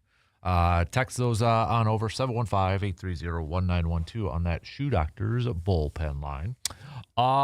It is a Takeover Thursday, so if you have any topics that you would like to send over, please do so. If we like them, we'll share it for the rest of the class, the armchair MVPs out there. Maybe I'll hand out I've got a couple extra coffee mugs too. So if you guys are gals or coffee mug drinkers, let me know. Maybe we'll give some away too. So if you don't have any already, so be a part of our coffee club. Coffee Clutch. There you go. Coffee Clutch. Also, it is enough is enough. So if there's a sports opinion, sports take, sports thought out there that you want to say enough's enough, I'm tired of this, or we got to stop talking about this, or this is just, et cetera, let me know. I'll tell you what my enough is enough. Enough is enough with Cam Newton. I don't know if you've I know he does, but I mean, this guy's got some, to put it kindly, interesting takes. Lately, he's been saying Drake May doesn't get, I'll just kind of paraphrase it. No credit to Drake May for the Patriots getting the Super Bowl. Drake May hasn't been doing anything. Saying he could have probably done better than, that the Broncos should have had him play in that AFC Championship game and such. Cam Newton, enough is enough with some of the stuff coming from Cam Newton, in my opinion. And it just keeps, I think, every other day there's something. So I'm going to ask you a little bit later for your enough's enough intern, okay? So you gotta think about it for a little bit. So we'll get to that. Also, I already mentioned Jake here. So we got a text from Timmy. Is it just me, or does Wisconsin sports really struggle at handling opportunity and success? Favre won Super Bowl win, and Ron Wolf admits he didn't do enough to surround him with the right pieces. Rodgers, arguably the most talented quarterback in the history of the NFL, won Super Bowl, and an obvious lack of moves to sustain that team's success as other teams adjusted and surpassed them.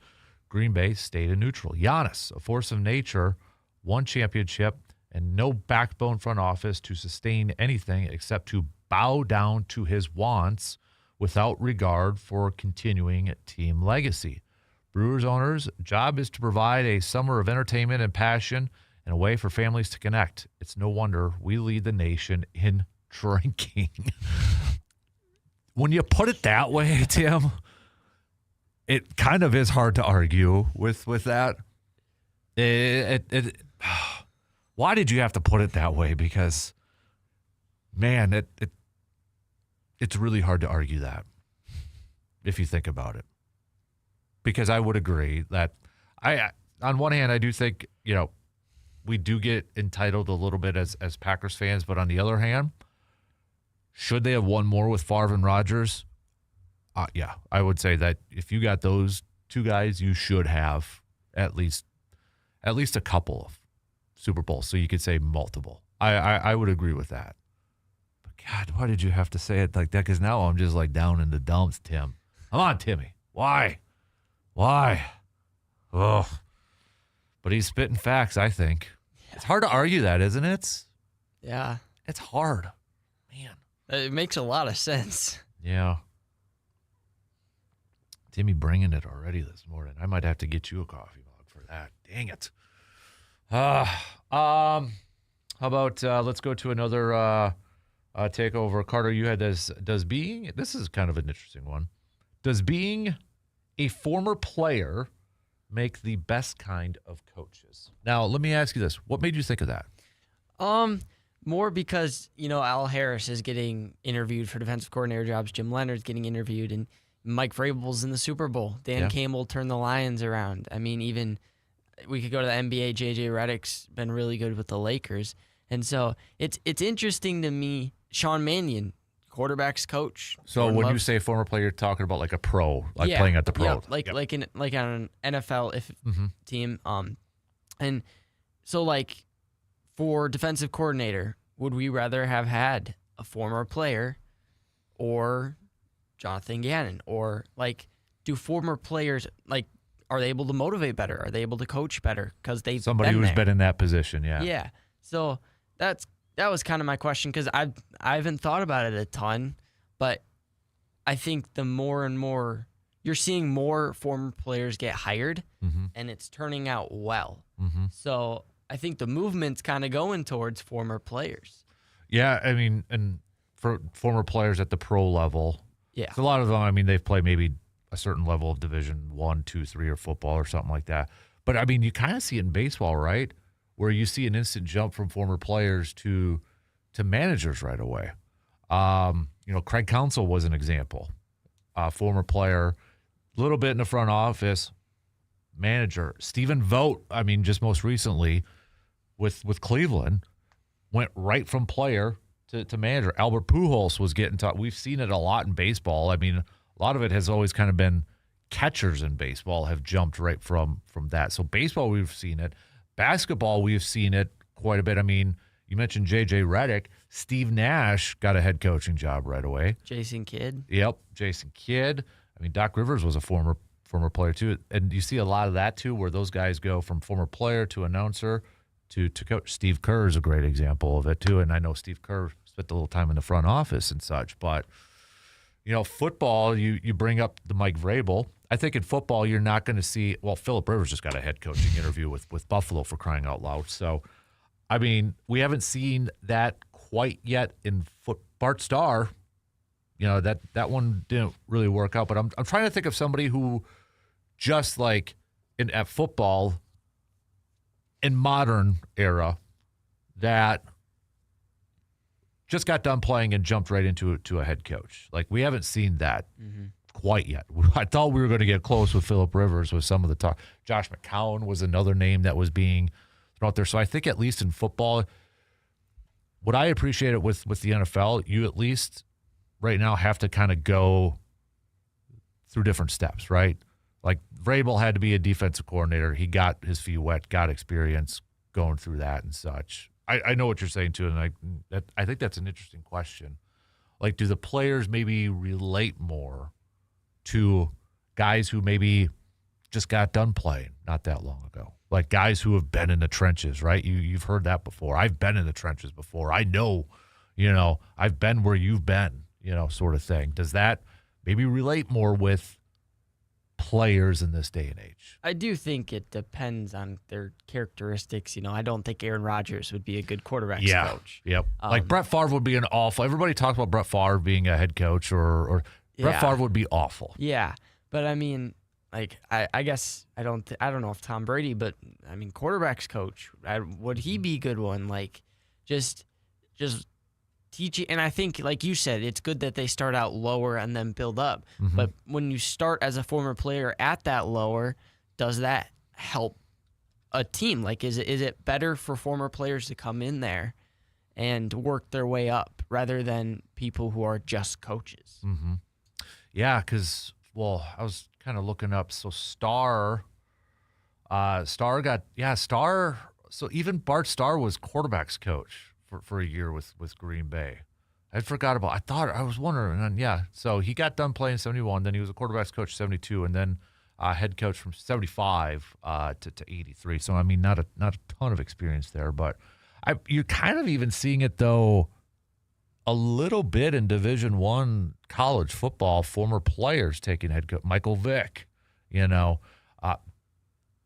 Sanders. You're seeing former players kind of doing that. I guess this is a question. Could you see a day where we see a player, as soon as they retire, they're going to be a head coach at the NFL level? We've seen it in baseball. We've seen it for the most part in the NBA, I think. Are we going to see that in the NFL one day? Phillip Rivers almost. Well, and he's kind of that. He would be somebody I could see becoming a head coach because of his personality. But they have to have that right. Like, everybody likes them kind of personality where they're a leader, they're telling guys what to do, and they're still liked by those guys. So it's got to be a balance. So I'm trying to think, because in baseball we always hear like the catchers make the best managers because they call games, they're seeing everything and that. And I'm looking across the NBA and I see some of these coaches. Steve Kerr was a point guard. Steve Nash was a point guard. Doc Rivers was a guard. I don't know if point guard would be kind of. Chauncey Billups was a point guard. Now he's in trouble for gambling. But you're looking at those type of, and I don't know if that's Magic Johnson was a coach for a hot minute and he was point guard. Anyways, football, you'd think it'd be quarterback right away. But also on the defensive side, Mike Vrabel was a linebacker. I'm not quite sure if he had the green dot for the communication or not, but you look at those types, that experience. Linebackers, like, defensively just see the whole field, right? They call the defense on defense. So makes a lot of sense that would be the position to take that over. Yeah. Interesting. So, Peyton Manning, somebody had that was the best chance. Peyton, I always felt like Peyton. He's like waiting to own a team and just run it, kind of like where Brady's at this point. I feel like that's still Peyton's ultimate goal, is to run a football franchise. Yeah. I could see him. I mean, you would think from everything from Peyton Manning, he would make like the ultimate coach, but I think of what a lot of these players though too, and we mentioned these players. What's one thing though that a lot of them have in common though? They're not Hall of Famers, right? They're not like, who's probably the closest one? It might be Steve Nash, but that didn't really work out when he was with Brooklyn. But like from a football, Mike Vrabel's not going to be in the Hall of Fame as a player.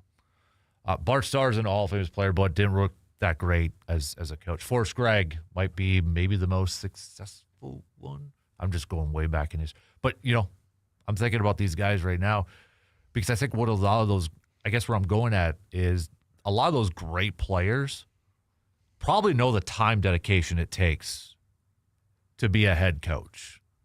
And I don't know if they want to go through, that, or does that, I don't know if that factors into it, because I think on the surface, a lot of people would be like, that guy was an all-time great. Wouldn't he be a great coach to go over and be that doesn't always work. Larry Bird was all-time great, and he was a really good coach. He just didn't want to do it. He had success with coaching the Pacers. That he just didn't want to do it. So I don't know if there's a connection there with great Hall of Fame worthy players and not a lot of them transitioning to coaching. Yeah, here's one for you. I think Drew Brees would be a good quarterbacks coach if he could still throw. If he could still throw. I think he understood the game well. I think he was the leader and people still liked him. I think he could step into that role well. Obviously, he can't throw, so that's a problem. But I would be curious if Phillip Rivers did do a head coaching interview for Buffalo. Does that mean he'd be open for a quarterback's coaching role? Yeah. Or because Josh McCown, that's kind of what he was getting interviews for head coaching, but he's a quarterback's coach, I think currently right now with Minnesota. So I wonder if that would mean that he is, kind of open to that possibility. Maybe. I don't know.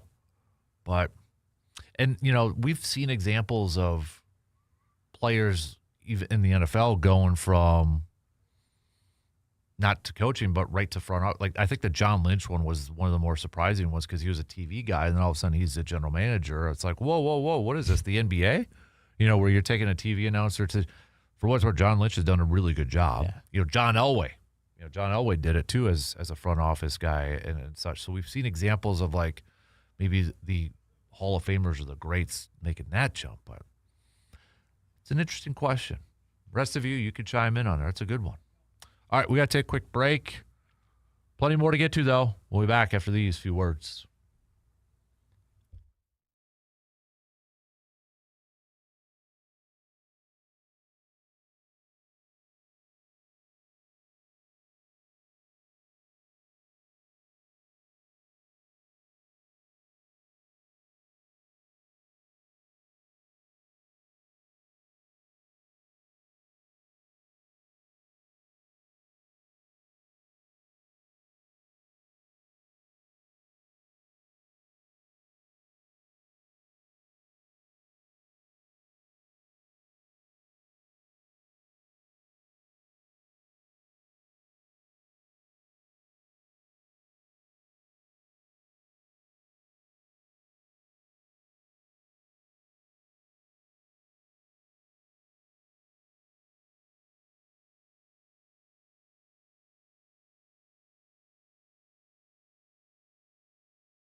If you're thinking about new floors, there's one name in the Chippewa Valley that homeowners know, and that's Carpet City Flooring Center. From soft, comfortable carpet to durable luxury vinyl, planks, and tile, Carpet City Flooring Center has flooring options designed for real homes and real life. Whether you're updating a single room, finishing a basement, or remodeling your entire home, their experienced team helps you find the right floor to match your style, your needs, your budget. You'll get knowledgeable guidance, quality products, and professional installation all in one place.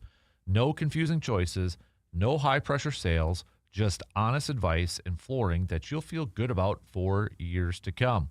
Visit Carpet City Flooring Center today at 3109 East Hamilton Avenue in Eau Claire, and you can see the difference for yourself. When it's time to change your floors, starts with Carpet City Flooring Center in Eau Claire. All right, final call for any questions for Mr. Boakes, Mr. Jake Boakes. You can text those on over to us on that Shoe Doctors bullpen line at 715-830-1912.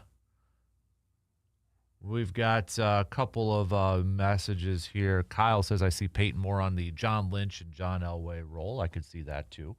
Zach on the stream saying, can we all agree that John Gruden needs to be back in the league? There's a lot of teams that I'm sure that would love to have him at coach.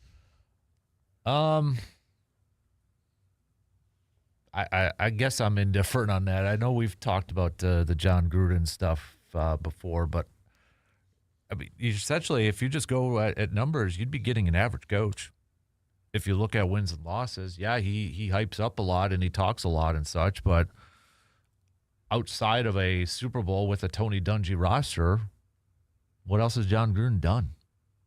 I think you and I actually talked about this. Was it last week or so? Or maybe a couple weeks ago? About the Packers. Yeah, because I think I'll have to double check, but after that Super Bowl win, I think he's only got 1 or 2 seasons where he had double-digit wins for his team. So I guess this is my way of saying I do think Gruden gets a little overrated at times. I would love to see him in college, though, like we talked about that one time. Mm-hmm. It'd be fun to see what he can do with the NIL and stuff. Mm-hmm. Yeah, he turned down the Jets offensive coordinator. Is that true, though? Maybe not. I mean, I don't know if that's true. Like, I saw that, too, and I'm like, because I did see a joke about somebody saying, like, he quizzed, Aaron Glenn about, offensive stuff. Turned down. Okay, yeah, so that's from CBS Sports. He turned down inquiry from Jets. It's from The Athletic. Okay. That's funny. And it wasn't, I think it was just for offensive coordinator. Yeah, but a role in his coaching. That's funny. I think Aaron Glenn is treading water right now. They love him in New York because he's a former player, but I just don't know how he's not a great head coach. After 1 year, if you're already looking for a new defensive coordinator and a new offensive coordinator, you are not in a good spot right now. Not in a good spot. So, yeah. Yikes. So, okay, I wasn't sure if that was true, but yeah, that sure looks like it. Wow. Hey, I guess what's the old saying? Don't know unless you try. Yeah. Might as well ask and see what happens. So, yeah, Gruden I don't think is going to take any offensive coordinator jobs. I think if he comes back, it would be but the thing is too is like I don't think he's going to get a head coaching job in the NFL as long as this lawsuit thing kind of continues to go. That's the problem with him and Brian Flores is they were mad, so they sued, but now I don't know if Brian Flores probably gets a job eventually. Gruden, I don't know. Brent, I forgot about this one. Brent came in. Jeff Saturday. I remember he did coach those games for the Colts. Yeah, dude. You're exactly right. I forgot about that one. You're right. I know he had been on TV for a little bit and such, but yeah, no coaching, maybe high school and then back. I think Jason Witten was getting talks at a certain point too back in the day, but good call on the Jeff Saturday one. I completely blanked on that one, but that's a solid call. All right, keep sending your Takeover Thursdays and your Enough's Enough. We're going to take a quick break, and we've got Mr. Bolks coming up here to answer your questions. So, again, this is your final call, 715-830-1912 on the Shoe Doctor's bullpen line. So, all right, quick break, and we'll be right back after these few words.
Really quick updates before we get to our good buddy, Mr. Jake Boakes. We're going to talk about more of this in detail here, but it sounds like the Packers have their new linebackers coach, and it's kind of an interesting background. I'm probably going to mispronounce his last name. I'm going to look it up during the break here. Sam Seifs, something like that. Apologize. But here's the interesting thing. He was the linebackers coach at Arizona from 2023 to 2024 under Jonathan Gannon. Virginia Tech defensive coordinator this past year, but he's from Oconomowoc, Wisconsin, and he played college football at UW-La Crosse, and he was a defensive coordinator at Platteville from 2016 to 2017. So there you go. Kind of a little fun nugget there for the Packers' new linebackers coach, reportedly from CBS Sports. So we'll hit that up. A little bit more detail coming up here in just a second. Let's switch gears here and talk to our guy, Mr. Jake Boakes, Wisconsin Conservation Warden for the state of Wisconsin. Good morning, Jake. How are you doing, sir? Morning, doing all right.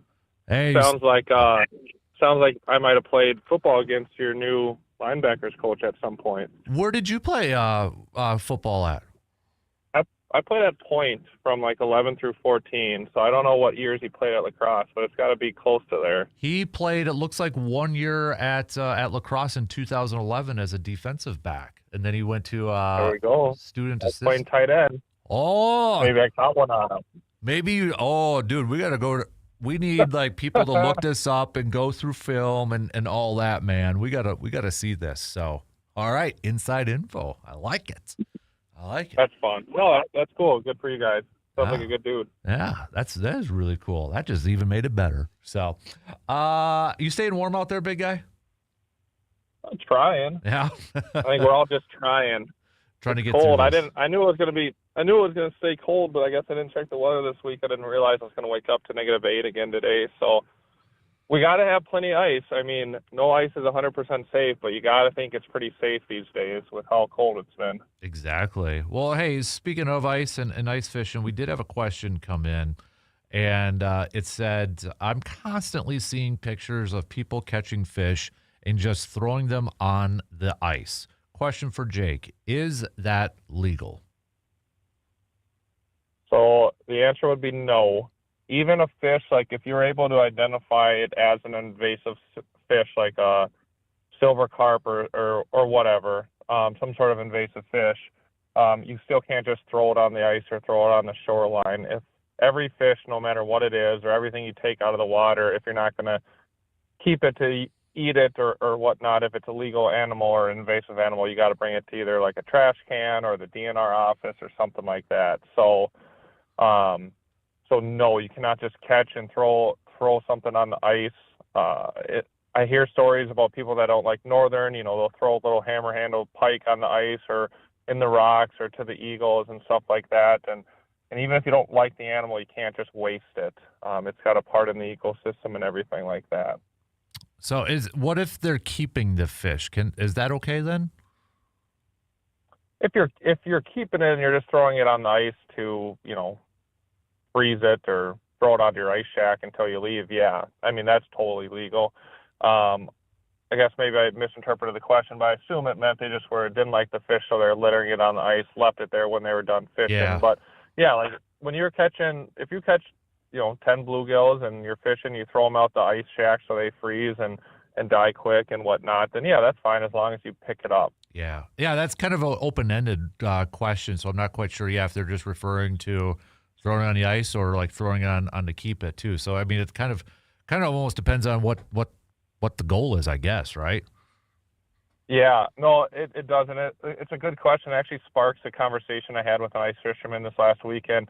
They were asking about different things they can and can't do on the ice, and one of them is they're asking about like dog poop and stuff. And something that's good for everyone to know is like it's just like if you go to the boundary waters or you go anywhere, it's like the whole pack in, pack out type philosophy is like if you go ice fishing, whatever you bring on that ice or make on that ice or your dog makes on that ice, you have to take with you. So we do get a lot of complaints, especially on Lake Altoona, of people that their dogs all winter just poop outside their ice house and they never pick it up. So then other ice fishermen come in and they're drilling through dog poop or homeowners have to look at it or whatnot. So, you know, you got to pick that stuff off the lake. It's considered littering if you're not bringing out what you bring on. I'll be honest, I did not know that about dog feces and ice and such. I did not know that part. Yeah, you know, it's not the crime of the century by any means, but, you know, if someone is out there all the time with their dog, or they walk their dog on the ice daily, and, you know, it turns into, you know, there's 30, 40, 50, 60 dog poops in an area, you know, it gets to be not only an aesthetic issue, but, you know, no one wants to walk around and step in dog poop, plus all that poop thaw, or, you know, when it thaws, it goes down into the water, and we don't want to just be dumping, you know, manure poop into the lake. So just keep the same philosophy like you would if you're going camping somewhere, if you're going hiking, or however you live your life. You know, pack in, pack out. You know, make it cleaner than it was when you went in. All those types of ideals. Just, you know, show a little respect to the resource. I mean, and other sportsmen and women. Yeah, I mean, you know, anybody who has a dog, and you can imagine how much is probably going in there. I mean, just look at our yards after the snow and melts, and it's like, holy moly, that dog pooped that much this winter? Jesus. Well, exactly. And now, you know, add that to multiple dogs and this and that. So it's just more, it's a lot of times it comes down to a respect thing too. Like, just be respectful of your other sportsmen and women, and it'll all be fine. Right. Yeah, exactly. So, is the archery season in a certain counties still going on right now, or is that wrapped up, Jake?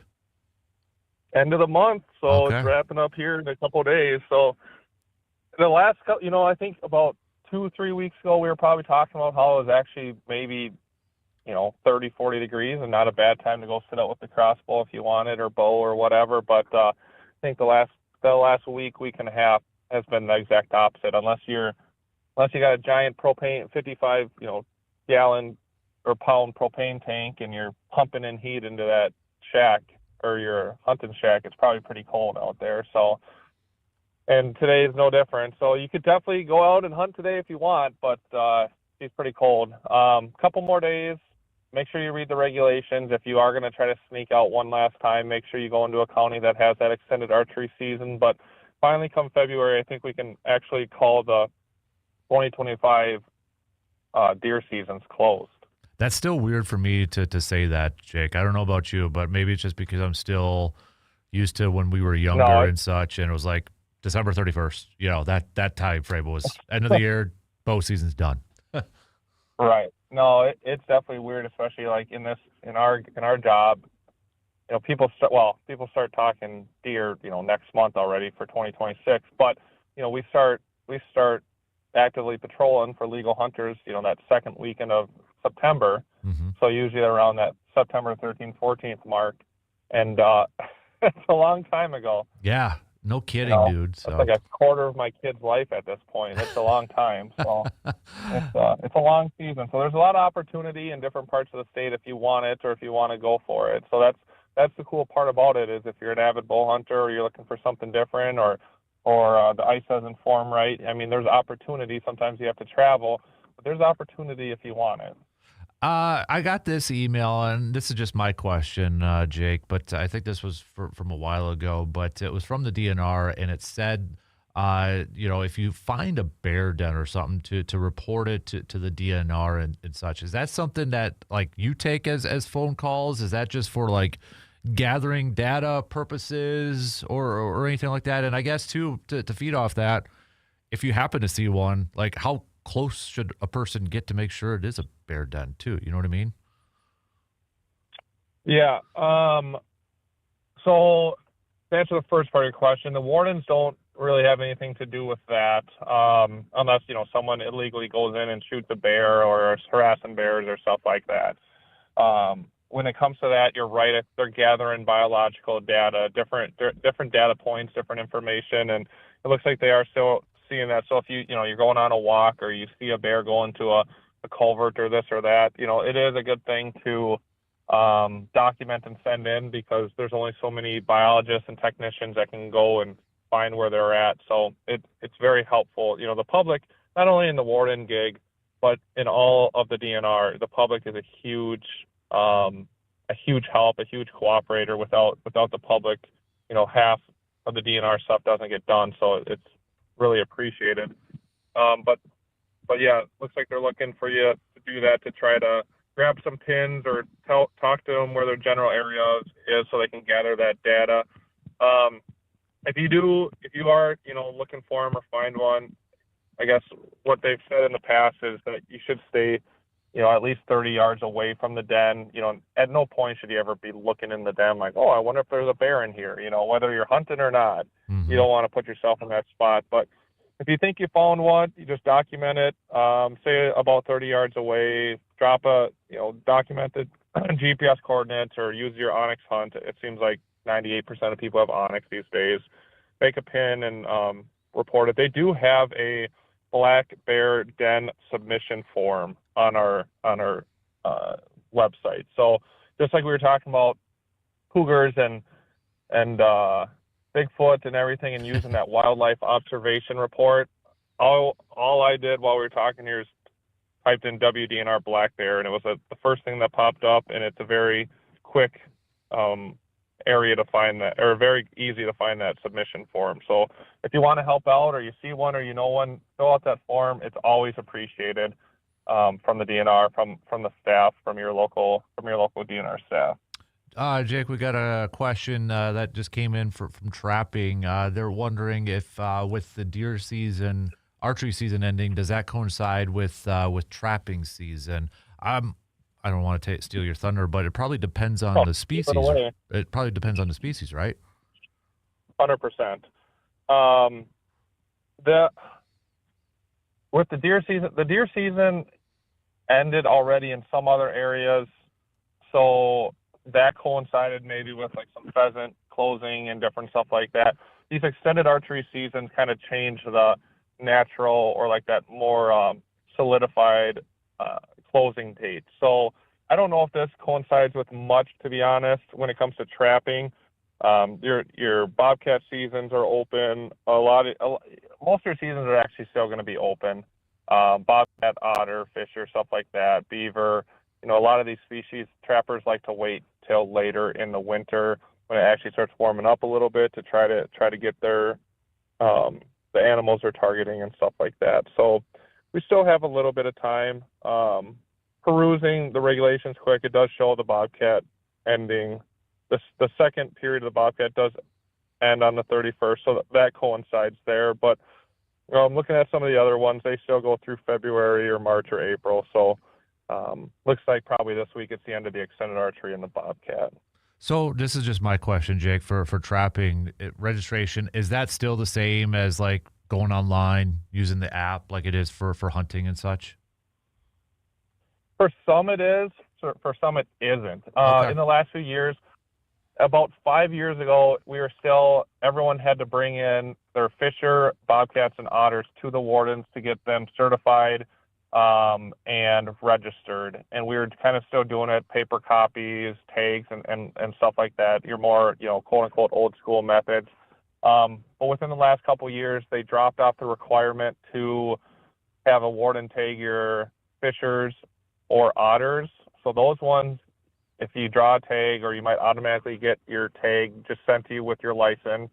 And then once you get the species, you register it online, and then they'll send you the hard tag to put in the animal. So you do have to register them still. So part of your question is, all those animals do have to be registered by 24 hours after the harvest, but you don't have to go in person anymore. The bobcat, that one stayed the same. Those are still highly regulated. You get a hard copy tag. When you're trapping or hunting them, you have to have that tag with you.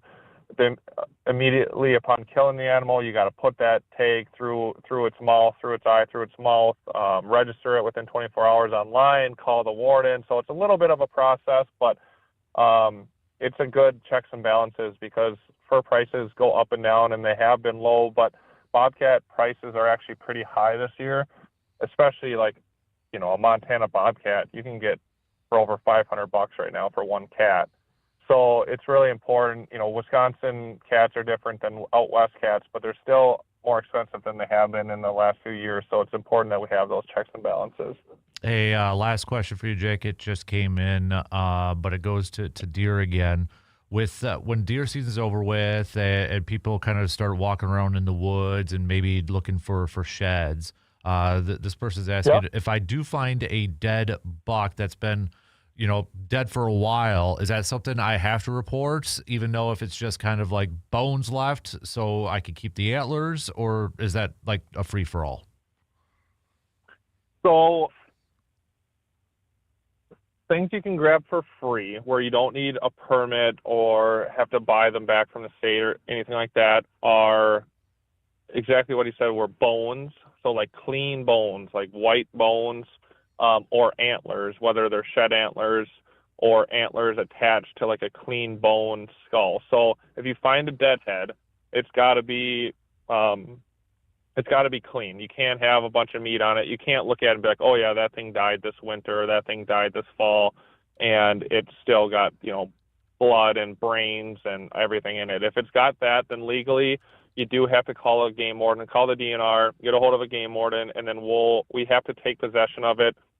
The state law allows us to sell it back to people with a possession authorization tag. The minimum per state law is $10, and we generally do $10 for everything because, we want it to go to a good home and people to utilize it. But whether it's on public land or private land, if it's in your backyard, if it's got meat on it, you got to call the game warden and get it. And if you don't, it raises questions in the future. There was multiple times this year where we were talking to hunters, and even if they didn't have anything wrong, you'd look in the back of their truck and there's a deer head there, but they don't have anything registered, or they might not even have a license, like an archery license, but clearly they got a dead head. And it raises a bunch of questions on where that deer came from. Were they hunting without a license? Were they poaching? Were they road hunting? Half the time it ends up just being they found it in the woods, but that's the importance of getting a possession authorization tag for it. But if you find a dead head that's completely bone, if you find shed antlers, pure shed antlers, those are good. You don't need any special forms. You don't need to pay for anything. You can just take them and they're yours. This spring I found on a property I hunt, I found a dead head, which was a pure bone and antler. Like there was moss or mold, not mold, but like moss growing on it. Like it was completely way past that point of any sort of meat on it. So that was one I could just take for free. Gotcha. All right. Good stuff. Good question. Good question. Yeah, no, great question. Yeah. He's Jake Folks. No, go. I'm sorry. I was just going to say, if you didn't mind, the last thing I just wanted to mention, it stems all the way back to that first question. They mentioned about, they see people leaving fish on the ice and stuff like that. And a plug I don't give enough, I think, is that if you do see something like that, it's really important and it really helps us out. And like I mentioned earlier, it's appreciated if you call it in, use our DNR hotline. You can send pictures, you can send text messages or emails, and you can just click the anonymous button and you just send in like, hey, I saw this blue shack throwing a bunch of fish on the ice and they didn't pick them up on Lake Altoona yesterday. Hit the anonymous button. You won't get a call from anyone. No one will know you called or anything like that. Using the tip line and the violation hotline really helps us, focus our patrol areas, figure out what's going on, and hold people accountable so everything's fair.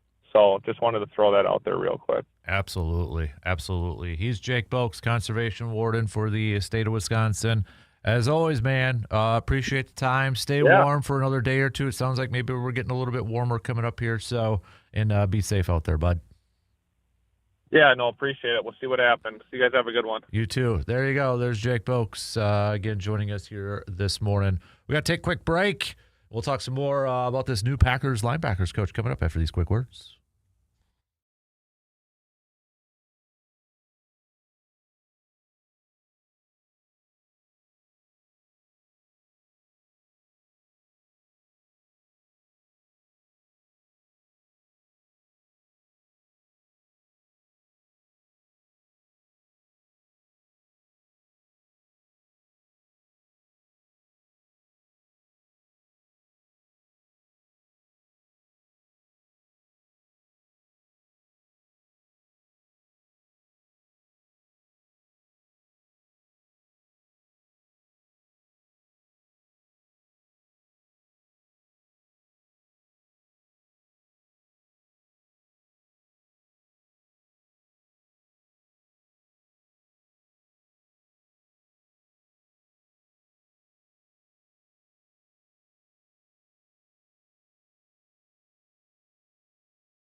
So just again, before we chat with Jake, CBS Sports is reporting that the Packers are going to be hiring the Virginia Tech defensive coordinator to become their new linebackers coach. Sam Cephas. Looked it up during the break to try to get that pronunciation correctly. He was linebackers coach for a couple of years under Jonathan Gannon at Arizona.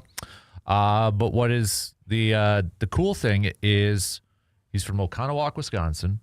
He played 1 year of college football at UW-La Crosse and was defensive coordinator at Wisconsin-Platteville for a couple of years. So I would like to say I am pretty sure we were the first ones to make the connection to La Crosse and Platteville. I'm just saying, credit to where credit's due. We were the first ones to say that. I didn't see. I finally saw somebody make the note of it, but we were first. We posted it first. So, ding, ding, ding, right there, right. So, well, obviously a connection with Jonathan Gannon there. Weird how that works. We were sitting here saying, hey, Matt Eberflus, linebackers coach, right? And then, well, they got their other linebackers coach here too. So, but. Again, I know this is at the college level and such, but another position coach coming in that has defensive coordinator experience that Matt LaFleur and such are adding to their staff. So even with Derek Ansley Jr. leaving, you got Bobby Babich, who's a former defensive coordinator, Sam now at the college level, former defensive coordinator, Covington, who is their defensive line coach, still on there, run game coordinator, defensive line, defensive coordinator experience. So for anybody who does believe that this team needed more experienced coaches and such, it sure kind of seems like they're adding it. Now, I know Sam's only 34 years old and such, and maybe not as experienced as a lot of these other guys, but, from a play calling standpoint, he's definitely got some experience. So he's got to be, I would imagine, being from Wisconsin and playing college football, to be able to go coach for the Packers, that's got to be a pretty cool experience. Yeah. Right? I mean, that's got to be cool. Everybody talks about, Jimmy Leonard and such. And, well, right now they got two coaches on that staff that are from Wisconsin with Adam Stenovich and Sam Cephas on the. I'm going to miss. It's going to take me a hot minute to get that. So, again, that was something that we were kind of talking about. It's probably, it could very well be another guy that we didn't really know about or anything. And lo and behold, there you got it. So, we'll talk more about these Packers hires and such in the final hour. Da Rock, not Dwayne Johnson, I don't think. Da Rock with the text saying, yes, I believe it's time to move on from the Greek Freak. Maybe with some picks and new players, we can make Milwaukee to fear again. So. Zach also said, I think Tony Romo would make a good coach, maybe not a head coach, but maybe quarterback's coach or possibly an offensive coordinator. So, all right, where am I at for the shot? Oh, I got a couple minutes left here yet to the top of the hour. So I think, okay, we're rounding out these defensive coaches and such. I think we're a lot of Packers fans maybe kind of waiting to see if there's going to be any changes on the offensive side. And right now, that has been pretty darn quiet. Now, obviously, a lot could change if, let's say, Sean Mannion gets the offensive coordinator position with the Philadelphia Eagles. But, with his interest, maybe we've seen it before. Teams have done this. Maybe he gets another title. Maybe he gets a little bump in pay to stay in Green Bay for Sean Mannion. But I don't know. As of right now, it sure seems like maybe status quo in terms of offensive coordinator and such with Green Bay, that it will be status. And I get it. It's probably not the most appealing job for prospective offensive coordinators because it does not come with play calling duties and such. So I thought for sure we were going to move on from our offensive line coach, though. Yeah, Luke Butkus. And honestly, maybe that could still be in play. I would have thought that would have been it by now, though. We would have found that out by now. Especially if he's not going to go, say, follow Jeff Hafley or something. That would have been a move by Matt LaFleur already. But I don't know.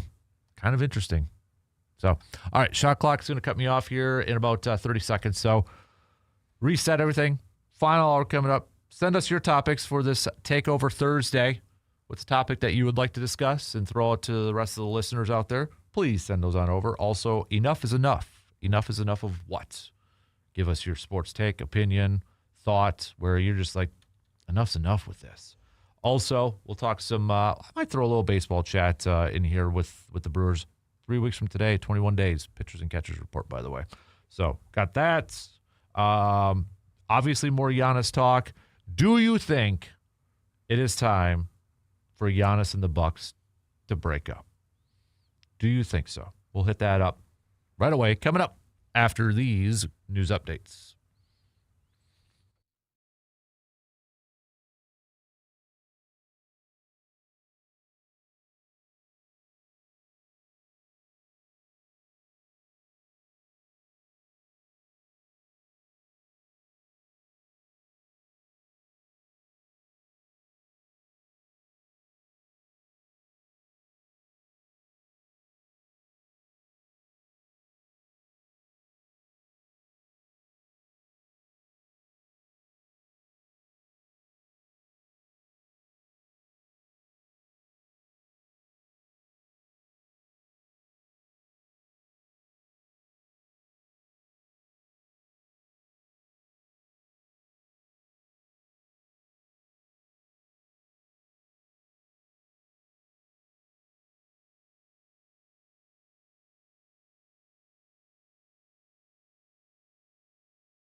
Final hour, final quarter kicking off right now on this final Thursday of the month of January. Thanks for hanging out with us, whether you're listening on the radio dials of 105.1 FM, 790 AM. Also available to tune in online, sportstalk1051.com. You got the YouTube stream, the app, the Wisco Sports App. Download that, take it on the go. Reset everything. We got a Bucks. That's what Bucks game tonight. Taking on the Wizards. That's what we're all pumped about. Not really, but the obviously big topic out there is clock ticking. A week from today is the NBA trade deadline. Will the Bucks trade at Giannis before next Thursday? Do you think it's time that the Bucks and Giannis kind of break up? Let us know your thoughts. We'll get to that here in just a sec. If you're just joining in and you missed it, the Packers will have a new linebackers coach, Sam Seifkus. He is the defensive coordinator from Virginia Tech. However, he is also from Oconomowoc, played at UW La Crosse for a year, defensive coordinator at UW Platteville. So you don't get Jim Leonard, you get Sam Seifkus, Packers fans, okay? So be happy that this is your your makeup gift or whatever. You don't get Jimmy, you get Sam. All right? There you go. Be happy. You get a WIAC player to be your linebackers coach right now. So there, Matt LaFleur says, you're welcome. He does have experience coaching linebackers with the Cardinals 2023 to 24 under Jonathan Gannon. So that's the other part in there too. So, but obviously the big topic is Giannis. Will he, won't he be here this time next week? I say he still will be. I don't know about you, intern Carter, who's also joining us here for the final hour. I want Giannis to be able to win another ring. But I also want the Bucks to be able to get the best deal possible in return. So I know Giannis could have some sway and some pull in this, like, oh, I'm not going to go play for them. I'm going to refuse to do that. And that could alter a little bit of this. But I want the Bucks to get what they believe is the ultimate best in return. So, yes, I would like to see Giannis get another ring. But I'm always going to be team first, regardless. And I want the best thing possible. And that's why I feel like we're not going to get a trade by next week, and it's going to be in the offseason. And partly just the Knicks, if he were to go to the Knicks, because they were a rumored landing spot, the Knicks aren't going to break up their superstar talent just to get Giannis because they still want to win a championship. Mm-hmm. And if he gets traded before the deadline, in my opinion, the Warriors are the only team that he'll go to because they're so desperate. Yeah. I don't think he's going to get traded before the deadline. I have been wrong before, it happens. I think he'll get traded this summer. Just that way the Bucks can get more picks for him. They can know what picks they're getting better, and there'll be more suitors for him. Yeah. So. I want the other part that I haven't heard a whole lot of people mention this either. I wonder how much, and we see this a lot when it comes to football trades and that team that's acquiring Giannis, I would imagine wants to sign him to an extension. So I don't know if that would be part in play where, okay, let's say the Bucks get an offer that they really like.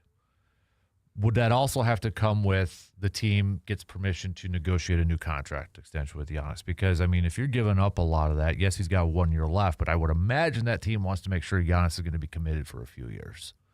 So I don't know if that would factor. I would imagine that has to factor into some of this where that team is going to want to be able to talk to Giannis's representation and be like, we need to make sure we agree to an extension first before this thing, gets completed. Yeah, and one of the things I saw was the Raptors are interested, but Giannis had so much trouble getting to the U.S. Does he want to go to Canada?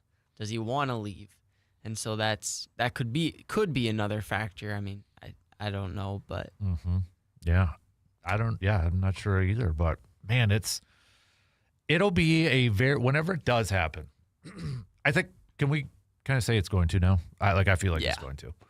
When it does happen, I don't know how it'll compare to other moves made in Wisconsin sports. I remember the day Favre got traded. You were pretty young, probably, right? Yeah, 2008. I was born 2008. Oh, jeez, yikes! I feel old. I feel really old. I remember that when it happened, and it felt like it was going to happen. But I think, I was one of them, I think a lot of people too, where we just held out a little bit of hope yet that Favre was, because I wanted Favre back. I wanted him to be the quarterback in 08. We were coming off of that NFC Championship game, and I'm just like, why not try again, with him? And at that point, I wasn't sold on Rodgers. And this was pre-Twitter and pre-Facebook, so it was constant ESPN. It was all the info we could get. or at least all the info I could get. Just like watching it, like trying to find something. I've clamored to a little bit of hope that he was still going to be back.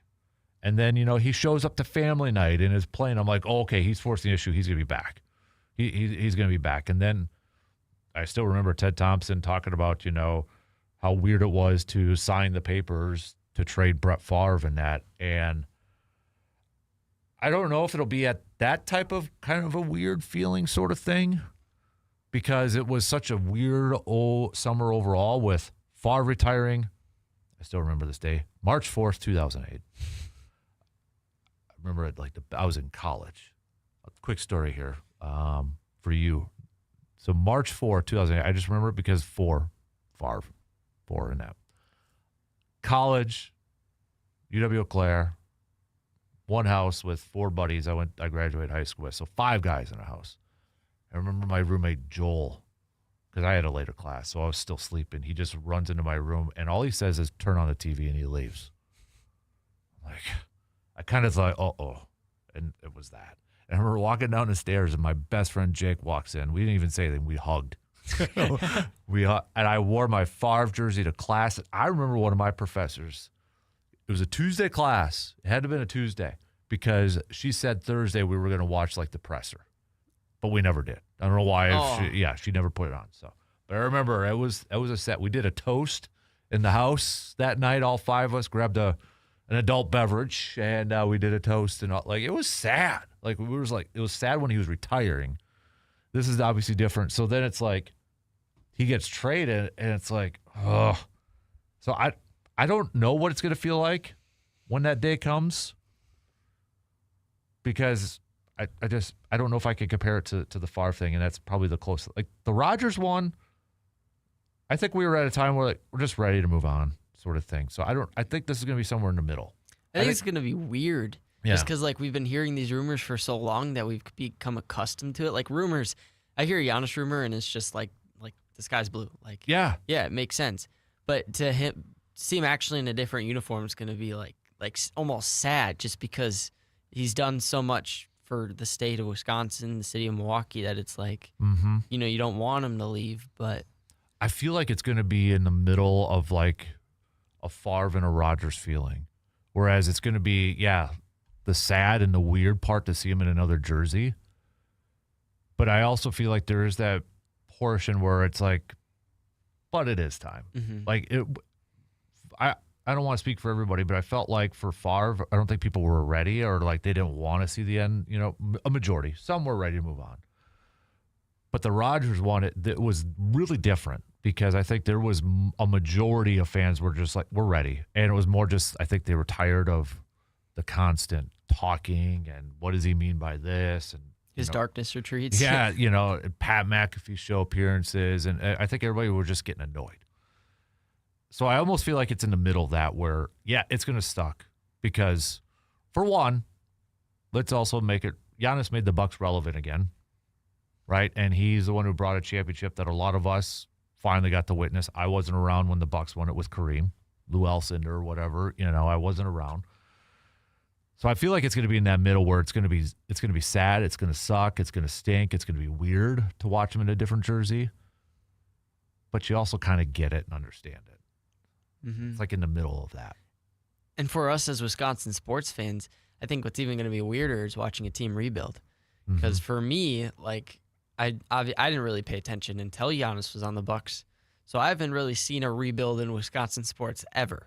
So it's man, it's definitely going to be weird. Yeah. Wow. Put it that way too. I suppose if your age, 17? Yeah. Packers, no. It's not even rebuild for a couple of years. It was retool. Bucks, for the majority part, from what you can remember, has been Giannis. Yeah. The Brewers had some bad years, but they've never been for crying out loud, you were born in 11 when they went to, 2011? Yeah. Oh, man, that was when Fielders last year, too. Holy moly, dude. Yeah, I suppose. Even those Bucks, wow. Unbelievable. That's really, really makes me feel old. So, On that note, let's take a break and continue to send us. Do you think it is time? Do you think it is time that Giannis and the Bucks need to go their separate ways? Send them on over, 715-830-1912. We'll take a quick break, and we'll be right back with plenty more after these quick words.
Why pay more for auto parts when you don't have to? At ASAP Used Auto Parts and Conrad's Auto Salvage, you'll save money on high-quality used parts that you can trust. From engines and body parts to hard-to-find components, they've got what you need at prices that make sense. And while you're there, maybe check out if you're doing a hobby car or something like that, where you can save some money on those parts as well. Stop by at E9889 Albany D in Mondovi, or call ahead and save today. ASAP Used Auto Parts and Conrad's Auto Salvage. From salvage to service, one name that you can trust.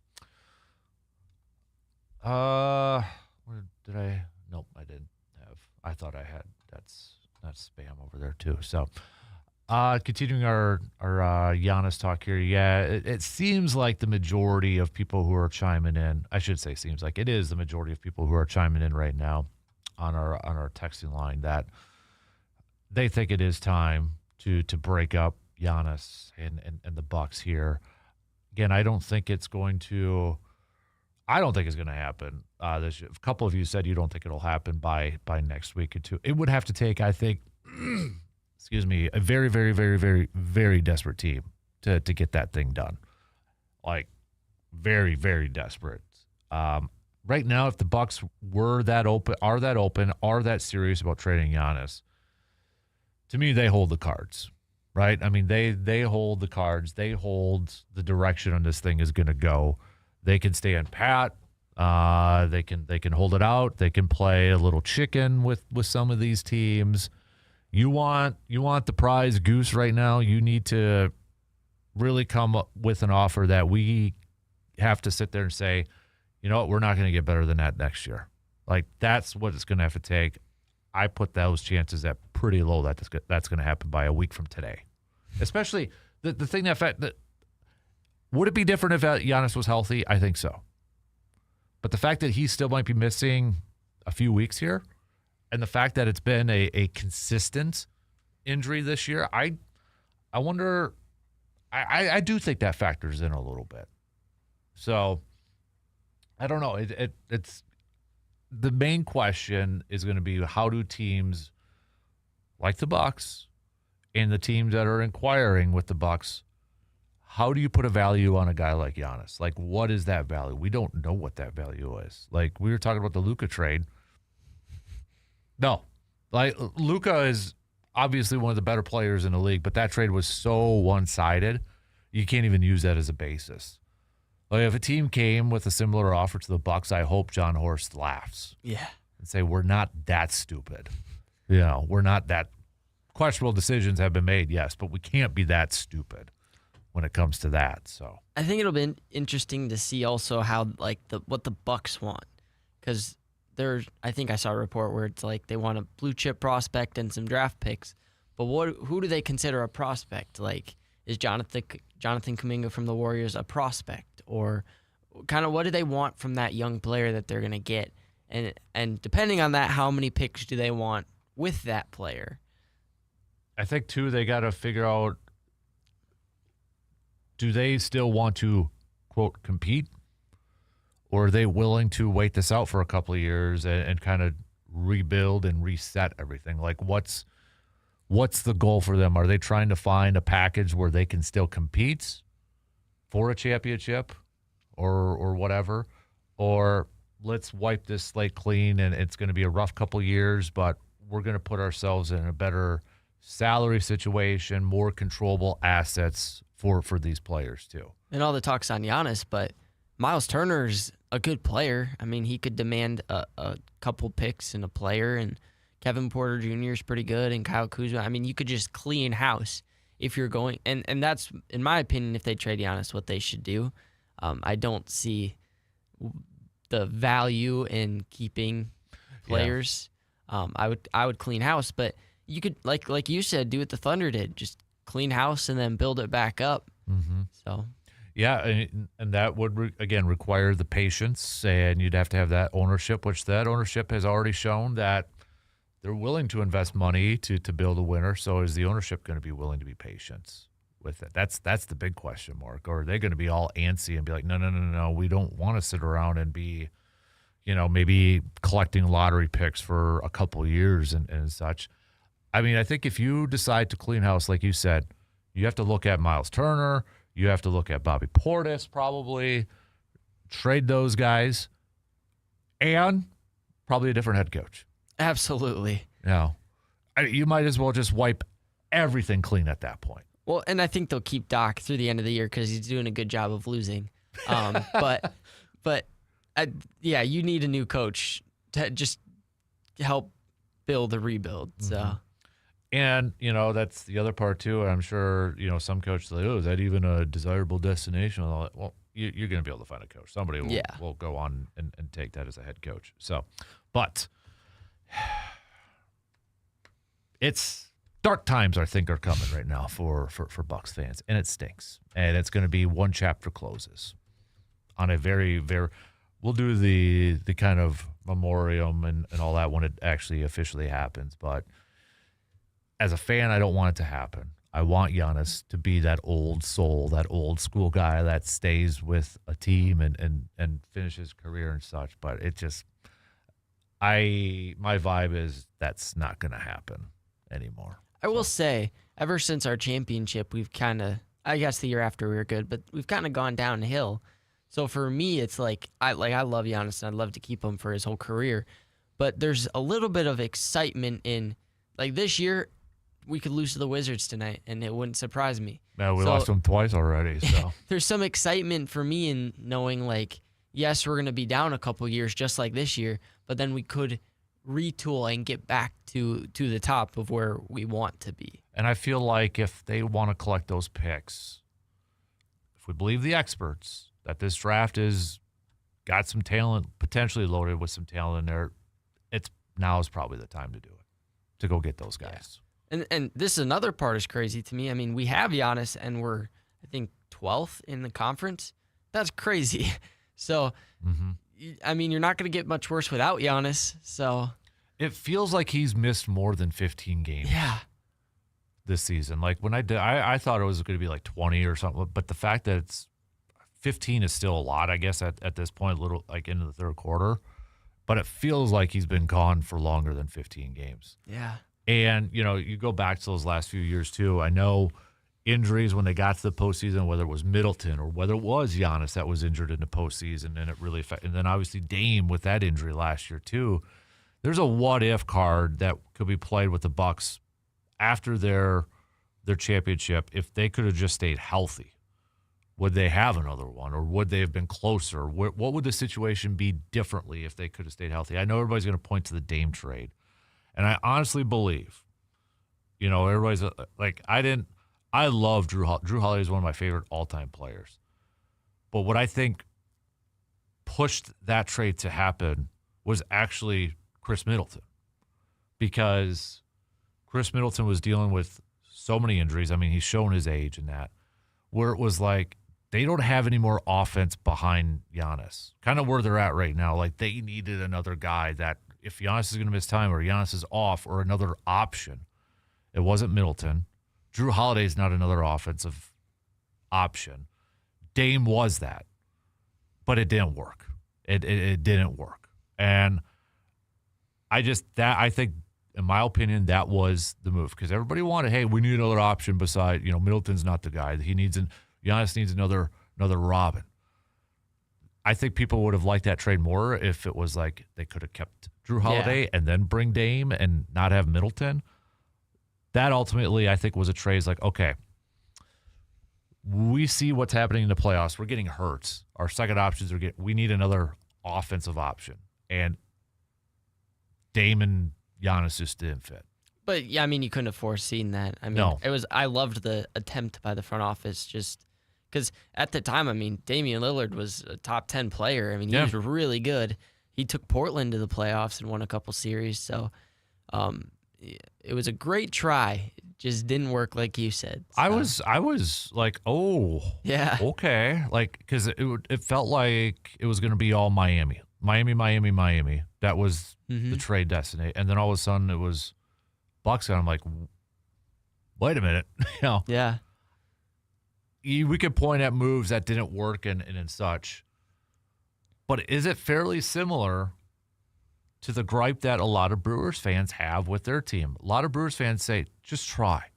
Make a big move, just try, instead of standing pat. Here we go. Okay, we got the example here. We got a Bucks franchise that looks like they're going to be moving on and kind of restarting over. They've created this situation, whereas you have a Brewers team that has constantly said, we don't want to be in that situation. We want to be able to remain competitive for years to come. A lot of Brewers fans have said, can we just try 1 year? Just try. Bucks tried. Look at where we're at now.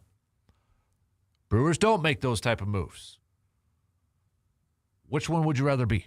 And not only did they try with Dame, but then this last offseason, they cut Dame, gave him all the money, and tried with Miles Turner. And now that's not working out either. Yeah. So they're trying all they can with Giannis. So It's which do you, are you like, hey, at least they tried and it didn't work out? Or would you have rather have seen them maybe just kind of be not as aggressive and just, maybe remain in contention, but, it's kind of an interesting comparison between the two. I can't throw the Packers in there because they've done both. They've kind of been all over, like, because then they trade for Micah Parsons. It's like, okay, now you're all in, sort of thing. So, do you like the Brewers version or do you like the Bucks version right now? Which one is it? Have to think about that one for a little bit. So, really quick text before we have to take our break. This comes from John. Honestly, they never should have brought Giannis back for this season. I'd trade everyone of value, stack picks, and expiring contracts and rebuild without Milwaukee being a free agent destination. This is how you rebuild to success. So, all right, we'll take a quick break. Plenty more to get to after these quick words.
When it's time to shop, make it easy with Hy-Vee in Eau Claire. From fresh produce and bakery favorites to pantry staples, household items, and everyday essentials, Hy-Vee in Eau Claire makes it simple to get everything you need in one stop. From friendly service, great selection, and helpful local teams ready to assist, shopping is always convenient. Shop in-store or online, use curbside pickup or delivery, and save time every single week. Hy-Vee in Eau Claire, where there's a helpful smile in every aisle.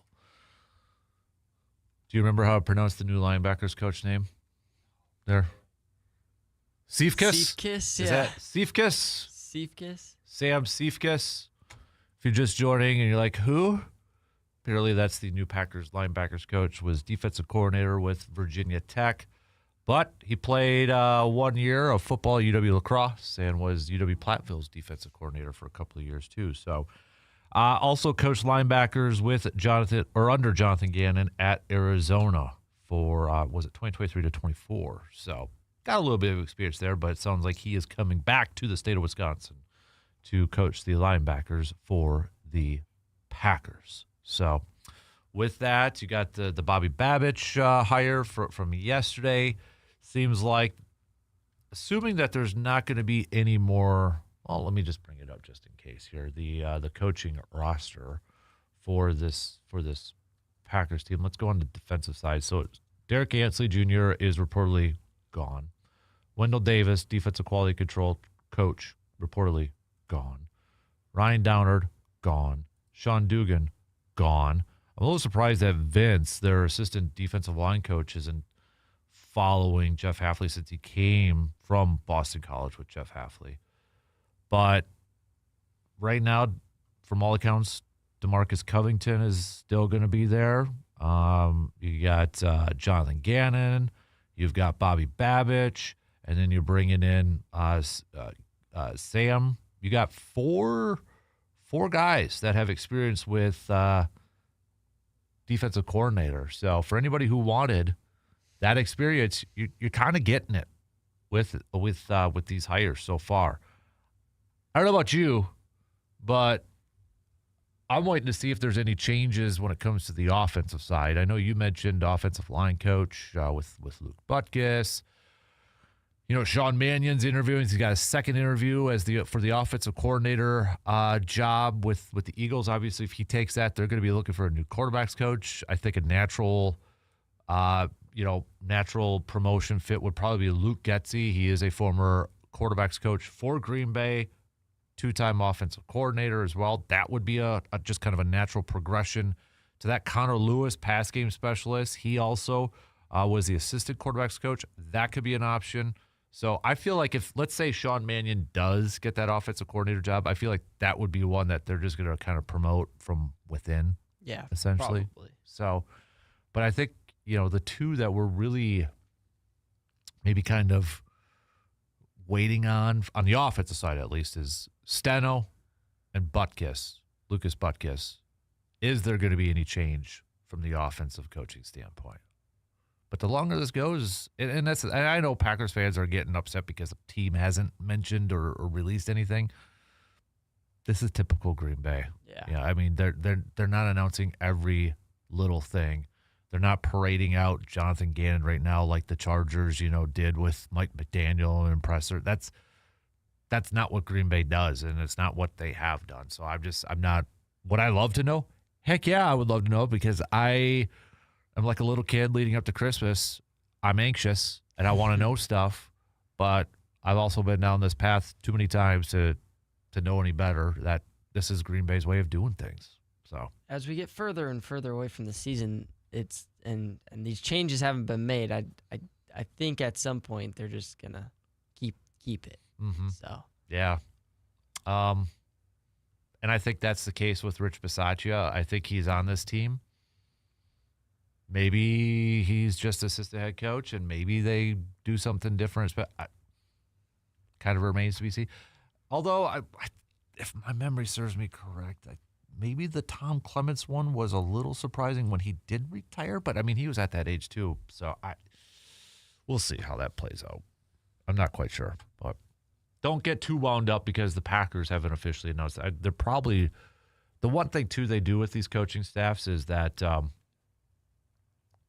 they'll probably announce it all at one time. Yeah. One big release. Packers hired Jonathan Gannon, amongst other, or how I could picture the headline: Matt LaFleur announces coaching staff additions, changes, whatever, and that's how it'll be played. I will say the one thing that is maybe a little interesting, I believe Goody never did a end of the season presser. At least he hasn't done it yet. Because last year, that's when he made that statement. I think it's time that we start competing for championships. And I know he's at is it the Shrine Bowl right now? But that's one thing I've noticed, that he hasn't done that or didn't do that this year. And I don't know if that's part of the contract negotiation, with him in that. But is that mandatory? I don't know if it's mandatory, but GMs have done it. I mean, so I'm still kind of waiting for that. Maybe after the Shrine. Because when did he do? What time? Goody end of year press conference. When? So last year he did it around January 17th. Wow. Yeah, it says it is mandatory for the NFL's for head media. coaches, and so I know LaFleur technically did it. Okay. Yeah. So it also says key personnel. I would assume he's a key personnel. Mm-hmm. Oh yeah, you so last year, yeah, he did it around January 16th. It looks like, and we are 13 days past that. Weird. Mm-hmm. That's got to be coming up soon, I would assume. Yeah. And he did it in 2023. So this is 2024, but for the 2023 season, that one I know they advanced a little bit further, but that was on February 1st. So it's got to be coming up here. Again, maybe they're just waiting to get all their ducks in a row and all their hirings in a row. That way they don't have to, answer questions that they can't comment on. Yeah. The whole I can't comment on that or, sort of things. But I don't know. I was thinking about that for a while. That hasn't popped up yet for Goody. So a couple more texts. We've got Zach says the Bucs need some good defensive players. If you keep Giannis, bring in a stud defensive player. If you don't keep Giannis, I agree. Cleaning house and rebuilding the team and getting a new head coach. I still think they need a new head coach regardless. That's the thing too. But if you look at, I was looking at their offensive rankings. Their offensive numbers aren't great either.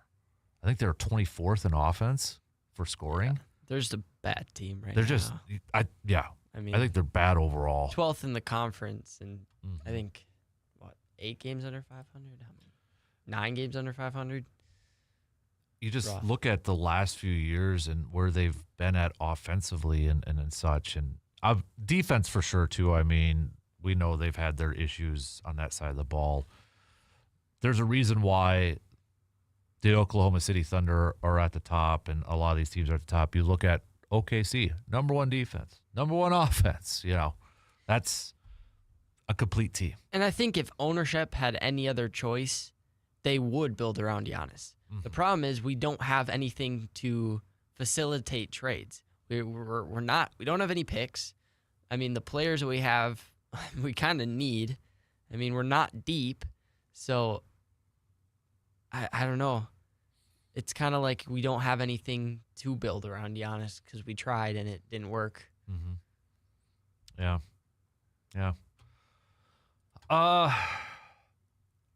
I swear, some people may be listening to us. So, this was Mark Tauscher. A debate as old as time. No doubt the Bucs have went all in. Has there been any all-in years the Packers have had in the last 15 years? Kind of an all-in, I would say, with Parsons trade, right? I mean, you're 2 trading. firsts. Yeah.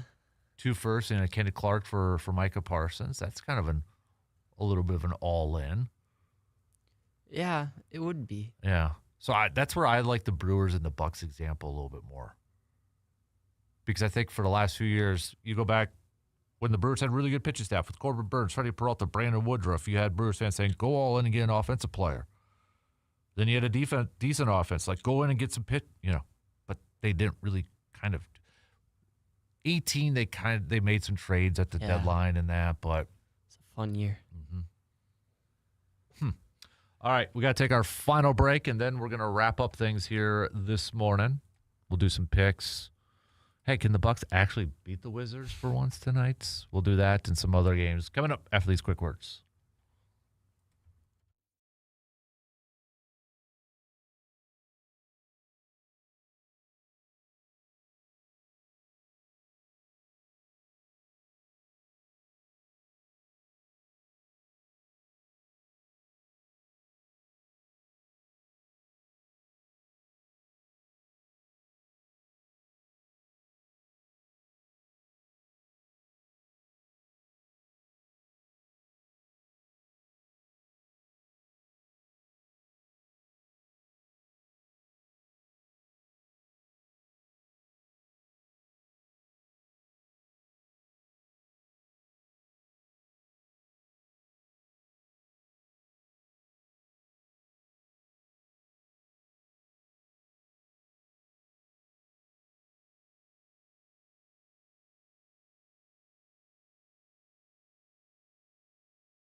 If you've been in a fender bender or maybe hit a deer or whatever the case may be, if you need some auto body work done right, make sure you give a call to our good friends at Superior Auto Body. Give them a call at 715-834-7707.